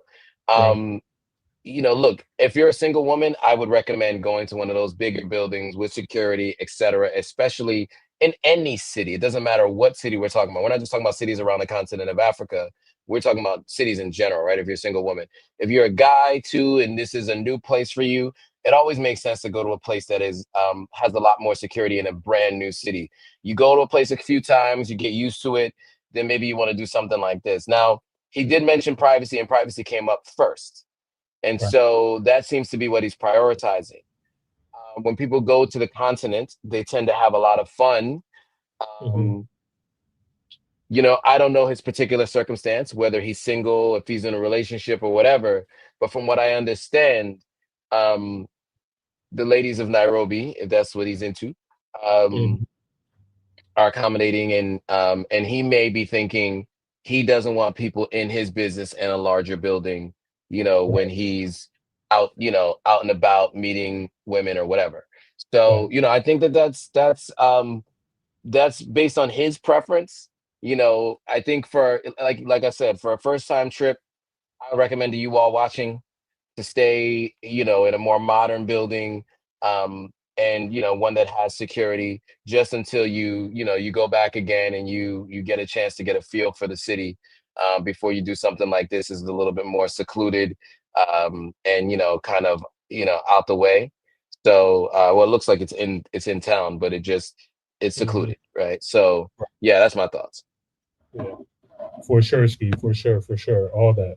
And shout out to all the Nairobian women out there. All right, let's get back to it. Prefer for that, but me, if I'm staying somewhere for a month, 2 months, I'm not really trying to deal with all of that. And having a swimming pool in Nairobi isn't really that important because most of the year, the weather is too cold for me to swim. Maybe some people can swim, but if it's an outdoor pool, nah. I stayed in a place in Kilimani over a year ago, and I thought I was going to be using the swimming pool. Well, somebody had the idea to put the swimming pool on the roof, and it got no direct sunlight, and it was freezing. It was freezing. And this was not in June or July. This was in November, when it shouldn't be that cold in Nairobi. But even on the sunniest days, it just was not warm enough to get in the swimming pool. I never saw a person in it the whole month or two that I stayed there. So with that being said, I'm finished. Out in the sun right before a workout. Loving it.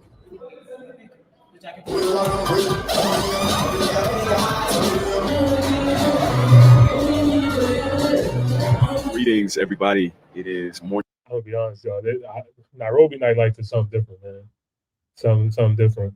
Shout out to my guy Marvin too, by the way. He told me this. He said sometimes people come to Kenya, come to Nairobi, and they spend their last dollar, man. They gotta call their family and friends to help them get out. And they had too much fun in Nairobi, man. Make sure you are disciplined when you in these when you in these Nairobi streets, man. Be disciplined. Oh my God! But anyway, Kenya is amazing, man. Shout out to Kenya, bro. Oh my God, it's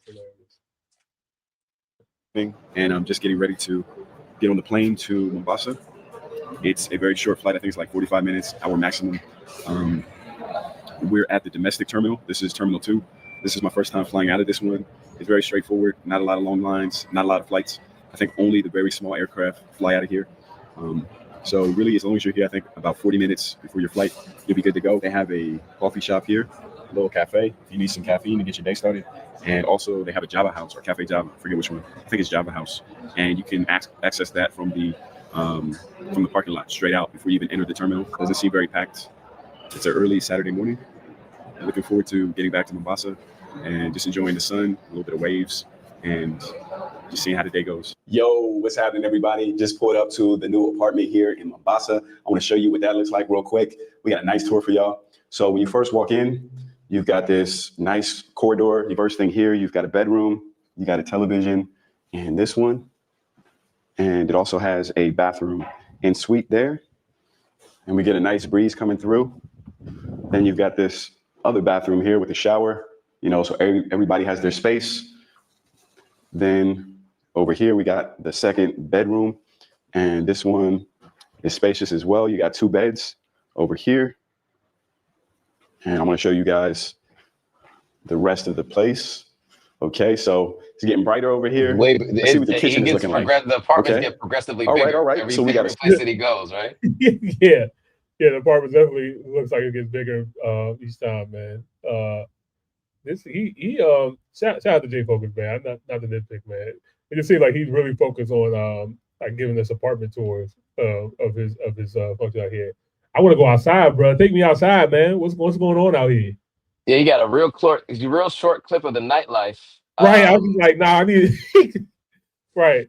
Addition. I need more of what was going on over there. You know what I mean? Mm-hmm. But it's all good. He said watch until the end. Let me see if this is a trick or not. So you got a nice size, full fridge, microwave, everything that you need. There's so much space here if you want to do some serious cooking. Now, I'm not going to be doing any serious cooking today, but the potential is there if I wanted to stay long term. You got a big space with your laundry machine. This whole area is just dedicated to clothing. You got buckets. You got everything for cleanliness right there. And I'm sure your stuff is going to dry really quickly here because it feels like it's 100 degrees right now. So here we have the living room. Decent TV setup, very comfortable couches. You can really do some hosting, some entertaining over here. And now I'm going to show you guys my favorite part about this place. This is the balcony. So from this balcony here, you guys can see I have a lot of space and I actually feel the ocean breeze. I don't know if you guys can see it behind me, but the ocean is right there. That's it. That's how close we are. I can see the waves in the distance, and that's amazing. That's what I want to see, what I want to feel like when I'm on vacation. Let me know that I'm really somewhere, that I really left. So with that being said, the next major thing is going to be to actually head over to the beach. They say on Google, it's about a 12-minute walk, but I'm not walking anywhere in this midday heat. So what we're going to do is we're going to take a tuk-tuk, one of those little yellow tri cabs with the passenger area in the back. We're going to hop on one of those check out what the waves So real are. quick, a I got to put my tuk-tuk in toes in the East sand. Africa That's how I is really. what they call the yellow tricabs. In West Africa, they're called keke. KK. Okay. Yeah, so it's tuk-tuk in East Africa, keke in West Africa. But I think it's called a rickshaw or something like that in India. So it's basically it's three wheels, right? One in the back, one in the front, two in the back, and it's covered, right? And you just, they drive it. And so they have them in East Africa, they have them in West Africa. So when I was in Tanzania, that's what they were calling them, tuk-tuks. And I was like, okay, that's what you guys call them. We call them keke. Yeah. Kekeh. Keke.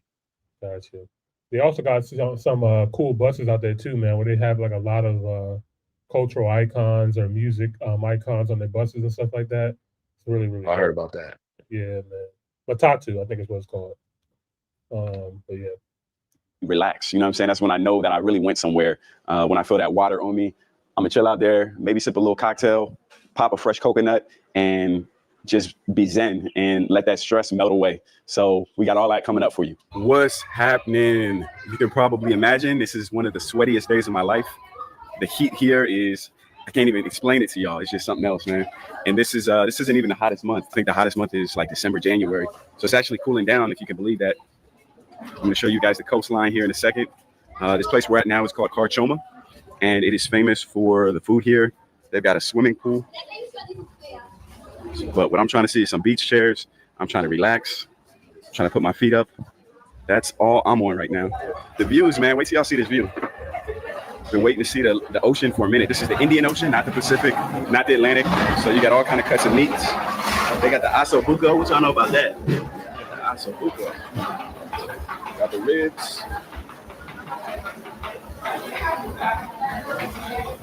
Sausages.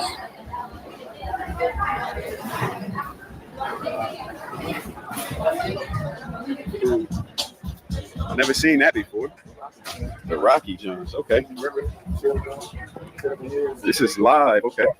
At the evening spot, we got a DJ.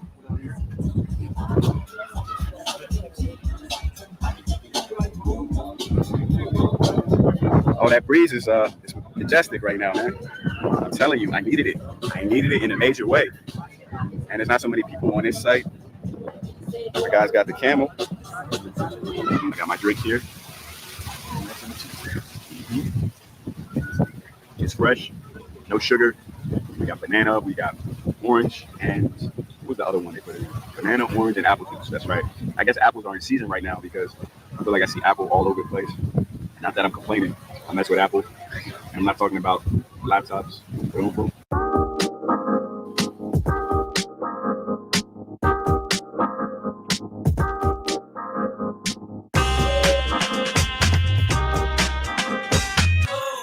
Let's just talk about phone. All right, man.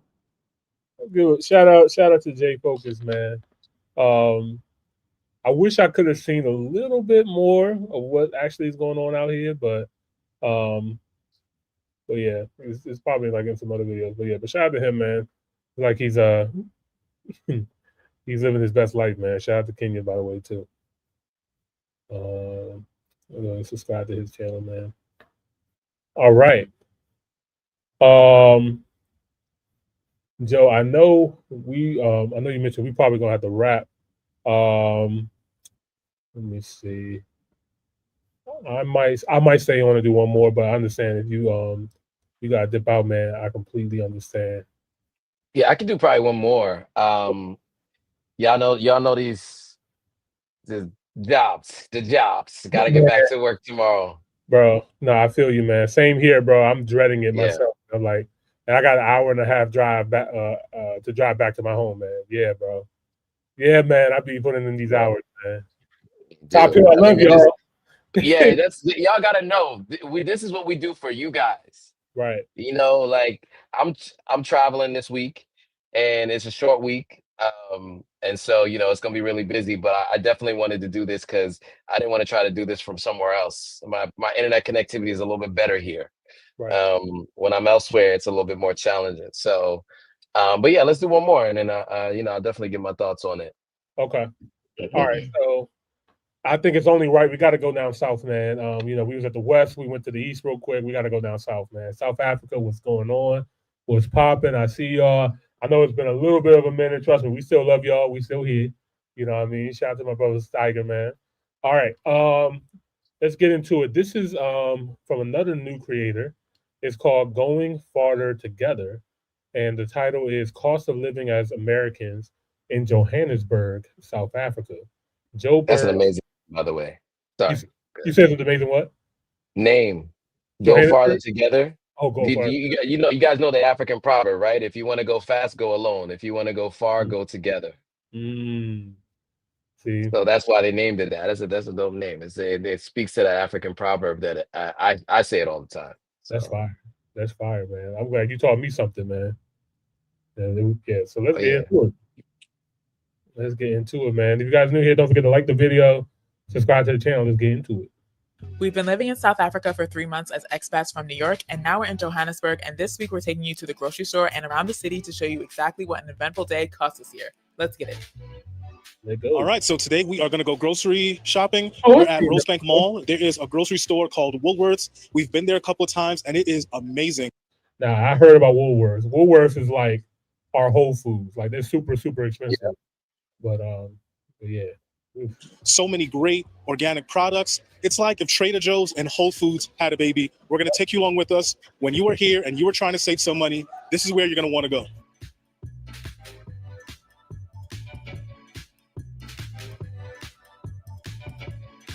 How much are the eggs?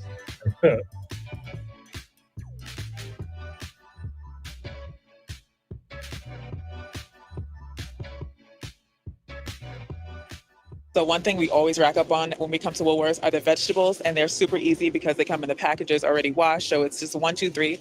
They have them on sale. Buy any 2, saves 10 Rand, and they're only, 36 Rand. I'll definitely make sure I put the currency in Rand and US dollars on the screen. But yeah, I'm definitely going to rack up on these right now.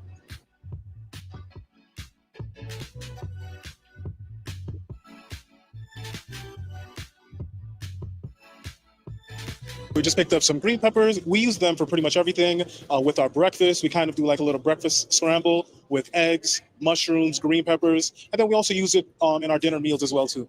The green peppers are 42 Rand for a pack of 4.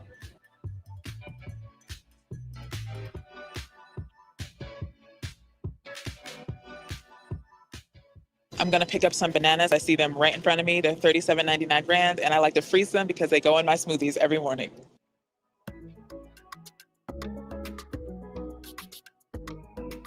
So I just picked up some mushrooms. Like I said, we like to have a nice veggie-packed breakfast, and I like to see that they have a lot of options here. They have king oyster mushrooms, shiitake mushrooms, portobello, so anything that you need. I got the regular shiitake for 34.99 Rand, which isn't bad. I thought about getting the exotic Rand, that's 62.99, and we're trying to stay in budget.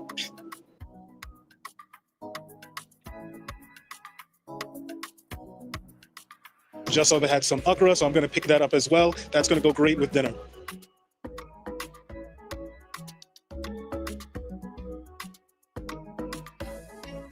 So for our salads, I picked up a mini cucumber, which was only like 10 Rand. I already have one in the fridge at home, so I'm not going to rack up. Speaking of salads, I need to find some lettuce. I don't see anything. That's what happens when you come later in the evening. I figured that if you came on a Monday, that it would be okay, but the salad is always gone. I don't even see spinach. We're going to have to make it do what it do. Thank goodness I found the spinach for 29.99 Rand. I like to cook that up in the morning. You can eat it fresh, but I like to saute it with my vegetables. I'm glad I found that because all the lettuce is gone. Next, I'm going to pick up some avocados, which, are very reasonably priced here. I just get the bag, and if we could find it. Do you know where the bag of avocados are?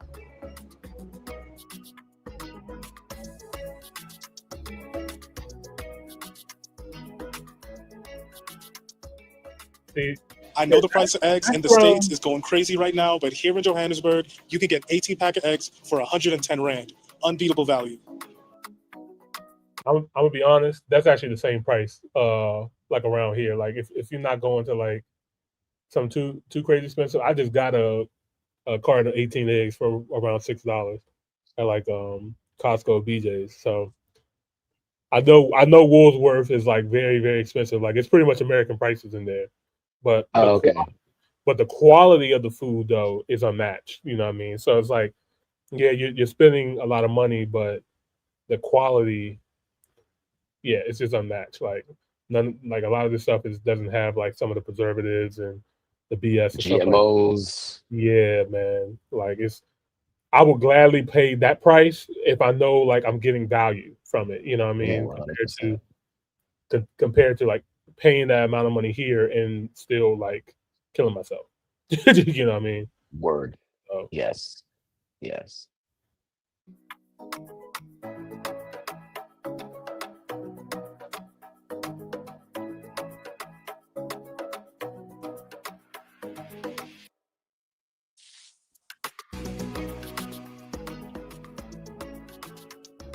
So the meat here at Woolworths has been really good. We usually get a pack of chicken, which I'm going to grab now, and some ground beef because we're trying to, increase our protein intake. And let's see what the prices are. 176 rand. Not bad.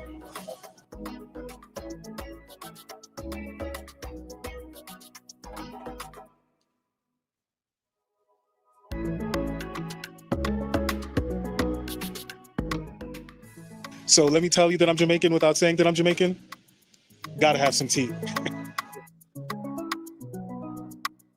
So last time I was here, I picked up the Woolworths brand of seasoning, and it's only like between 28 to 31 rand, which I thought was reasonably priced because in the States, we cannot get a nice size seasoning for that price. But I want to get something to season the meat with, something that's like mixed, so I don't have to buy a bunch of different things. So I'm going to go with this Middle Eastern spice or one of these, and it's only 43 to 34 rand. So what I really like about Woolworths is that there's a big assortment of products, but there's not too many options. It kind of reminds me of Trader Joe's. Honestly, it's like if Whole Foods and Trader Joe's had a baby, then this would be Woolworths. I like how they go back and forth between the two of them. Yeah. Breaks it up a little bit. Give me some ideas for content I can do next time I travel to Ghana or Sierra Leone. For sure, man. Like I think they're doing a great job working together on this, keeping it entertaining. The last time I was here, I was so surprised to find the avocado oil so reasonably priced. I literally use it for everything, cooking, my hair, my skin. Yeah, so it's a multi-purpose product. I'm going to pick up some tuna fish now because that's an easy thing to have for lunch. Just crack it open. And I'm also going to pick up some chickpeas as well because we throw those in literally everything.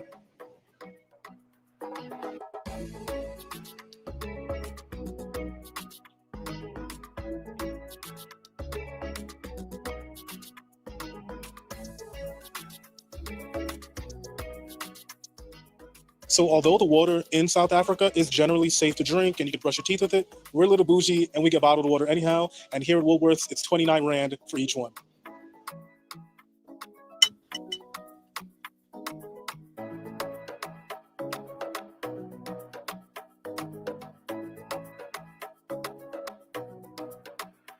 We always make sure that we have nuts in the house. I just picked up almond and cashew mix, and that's just something healthy to have in the house if I'm feeling a little peckish, if I want a quick snack.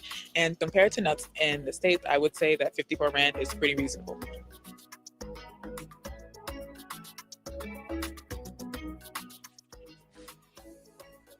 We typically don't buy juice because it's just an extra expense. We either have tea and water, and we're fine with that. But if you do want to have to buy some juice, they have a lot of different flavors here, and for 40 rand, 100% fruit juice.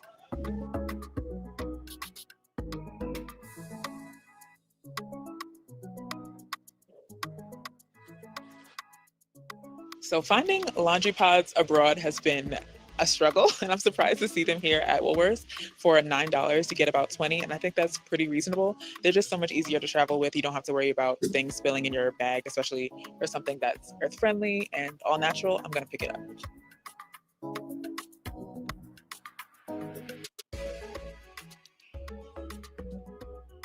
While we don't eat bread in our diet, just in case that you do, we want to make sure that you guys are informed. And we're looking at the prices, and it's running between 20 to 27 rand per loaf.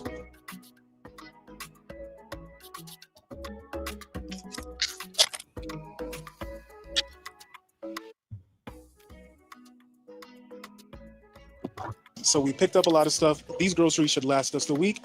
And I'm interested to see just what the damage is. We have a budget, and we want to see if all these groceries is going to really put a dent in it or if it's going to be really affordable for us.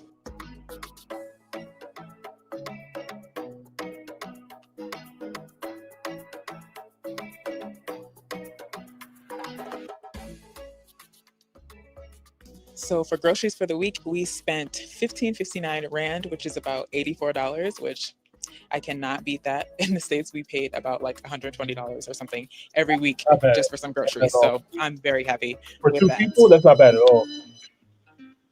Yeah, it's not bad. To get to know the Especially history here because I and explore spend parts of Joburg $88 you've every never seen time I before, go, we maybe highly twice a recommend week. going on a free walking tour. You say you spend $80 every single time? Yeah, it might be twice a week. So Right. like depending on how often I'm going, it's just for me, you know. But I also go to it's a convenience store, so it's gonna cost a little bit more.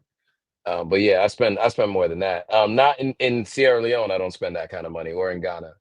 It's much less there. I think it seems like it's a little bit more expensive here, but that's probably because they're at like a bigger name brand shop. I wonder if maybe the smaller shops aren't as expensive. This is a company that's all around the country, so I would imagine, they have like more overhead, so they probably charge a little bit more. Right. Exactly. Yeah. Like I'm curious to know like how much it would be if they went to the market. You know what I mean? And Right. Exactly. that cost would be probably a lot different. But it's still I didn't realize the video was this long. Yeah. 22 minutes. Right. Yeah. We found our tour guide Sean on Guru Rock, and we'll leave the link in the description for you. So as you can see right behind me, I'm in front of the Museum of Africa, and if you're in Johannesburg, you should definitely come check it out. It's underrated and it's free, and it's definitely something to do if you're in the area, so come check it out. If you're into the arts, we highly recommend checking out the Market Theater. It's a cornerstone of the local art scene, known for powerful performances and its historic role during the apartheid era. Johannesburg has a rhythm and soul that's unlike anywhere else, and we felt it even more during our walking tour with Sean. He has a deep understanding of the history and culture, and thanks to him, we saw a side of Joburg that we never would have found on our own. So we just finished eating the best Nigerian food we've ever had. Well, this is our first time actually having it in the first place, and it was a really nice introduction to Nigerian food. We're eating at this place called Triumph's Kitchen. If you're ever in Joburg, come here if you want some authentic Nigerian food. You will not be disappointed. Although the walk is free, we tipped him $40 because we had an amazing time, but you can tip whatever you want based on your personal experience. Right now, we are checking out the Wits Art Museum, which is a really nice place to be. Not only is it free to enter, but it's in the Braamfontein neighborhood. I think that's how you pronounce it. It's just an Uber ride away from the Constitution Hill, maybe like 5 minutes or so. So if you're looking for a nice thing to check out that's free, definitely come here. So we are here as a part of our tour that we booked on Guru Walk, and it's the second stop, like I was saying, right after Constitution Hill. Definitely worth checking out, whether you come here as a part of the tour or you're just looking for something to check out on your own. Yes. One of the highlights was definitely the street art. Johannesburg is full of murals that carry real meaning. They're not just pretty backdrops. They tell a story of the city's resilience, its struggles, and its pride. Stopped at a restaurant called Weed Lovers Market. They have so much great food. We're going to have some pop, some Buddha voice, which is basically like European sausage, and also chakalaka and some beetroot. If you hadn't had chakalaka before, when you come here, you definitely have to try it. It's so good.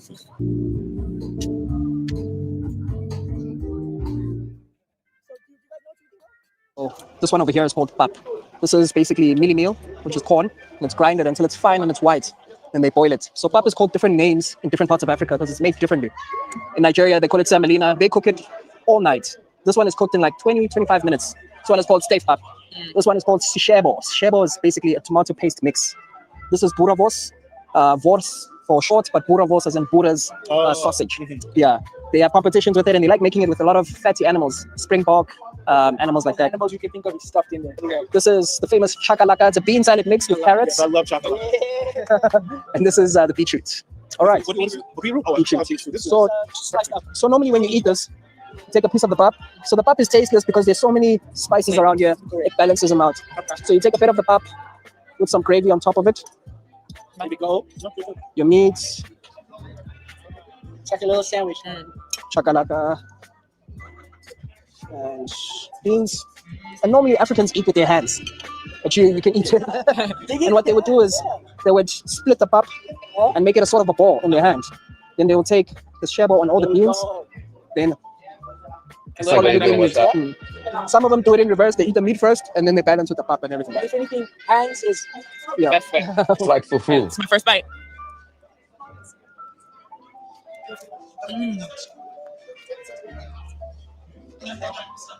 That meat is really good. Yeah, nyama. So that's what we call nyama. Nyama? Meat, yeah. That's the nyama. Nyama is really good. I'm like him. I'm. Let's get a one Oh, bit. he did interview Solid those nine. fingers. I thought he was gonna use the fork and knife. Oh, he did. He went straight into it, right? Yeah, he went straight in. I thought he was gonna use a fork and knife. Yeah, so it's like fufu. So in West Africa we have fufu, and it's very similar. You basically you eat it with the other. It has some flavor to it, but it's mostly flavorless. Now it doesn't have that much flavor because the idea is that you eat it with the other food that has more flavor, right? So it's interesting to see South Africans have a very similar process that looks a little bit like what you have in West Africa. Right. Yeah, man. Them the traditions travel strong, man. I like the 8. Yeah, so good. Concrete chocolate. I've officially had pop for the first time. Yeah. And you can have it in so many different ways. Yeah. You can have it as a breakfast thing. Yeah, because we eat this thing called like cream of wheat or like porridge. Yeah, porridge, exactly. Yeah, and it's like it reminds me of that for like grits. So this was such a beautiful experience that I think about to this day. Waylon, if you're watching this, shout out to you. We hope you're well. But honestly, this is what traveling is all about. Meeting new people, conversing. It's just the best. Let's head out to one of our favorite restaurants here in Johannesburg, Mama Samba, where we met another special local. The spot is such a vibe. No matter when you come, I'm such a sucker for decor, but thankfully the food is just as good.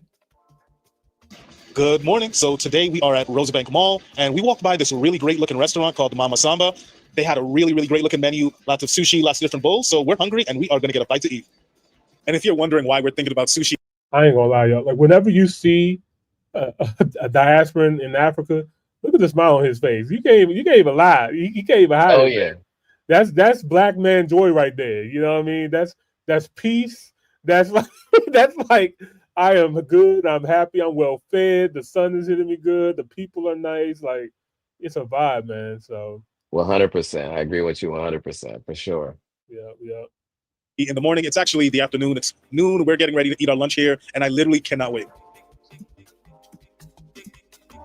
So I ordered a latte just to get my energy up for the day, and it's nice and warm. Like Yvonne said, it's a very rainy day here in Johannesburg. It was pouring a couple minutes ago. Oh yeah. That's really good. Very impressed by the coffee. Not to mention, it's a very cold and gloomy day in Johannesburg, so this is perfect. So I hope that you guys will listen and not judge because we went a little crazy.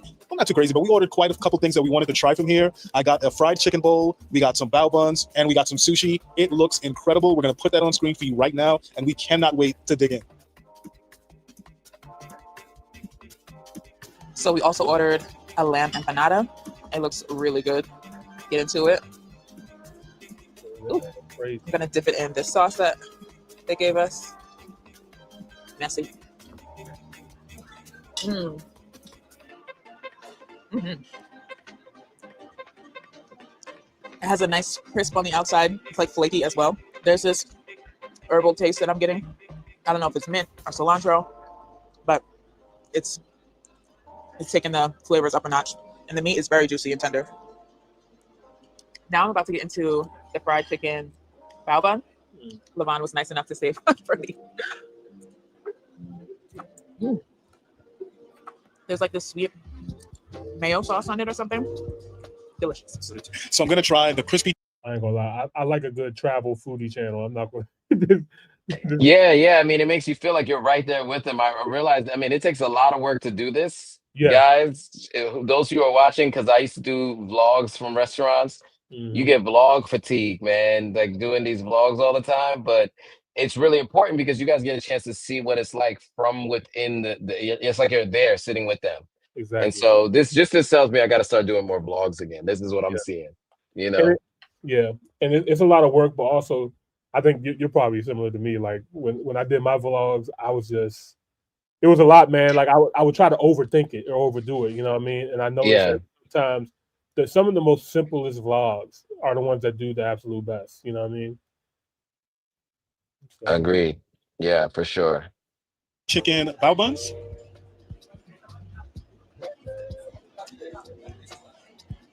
That is so good. It's fresh.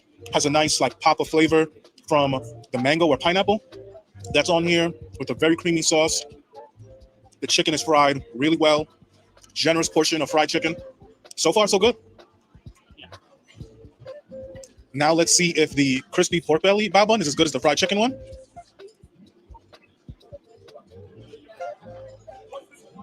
Yeah, no Very pork good on my so far. fork. 2 out of 2. The pork is very tender, very juicy. They're using some kind of really nice tasting like barbecue sauce on here as well. 10 out of 10. You say you good off the pork? I say, yeah, no pork on my fork. I don't even Yeah. speak pig Latin. But, you know, do your thing. Do your thing. Right. That's a ludicrous line from like 2001. But yeah. Somebody caught it. Yeah, man. I'm good off that too. Yeah, I can't do too much with pork. It'll make me sick. But yeah. But you know, probably outside, like I said, outside of, especially not in America, man. Well, yeah, I mean, look, what you're talking about here is, you know, these are going to be more naturally raised, and look, the presentation, by the way, let me say, is spectacular. That food presentation was top notch. I mean, the decor in that restaurant was great. The food presentation was amazing. It seems as though people don't get up so early to go to this restaurant to eat. They look like they're like the only ones in there.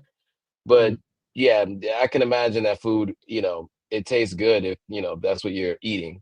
You know, the like I said, the presentation was amazing. For sure. So far on the bao buns. We've been in Johannesburg for a minute, so it's going to be a really nice treat to get some sushi because I can't remember the last time I had some sushi. So I'm about to dig in and try some right now. That looks really good.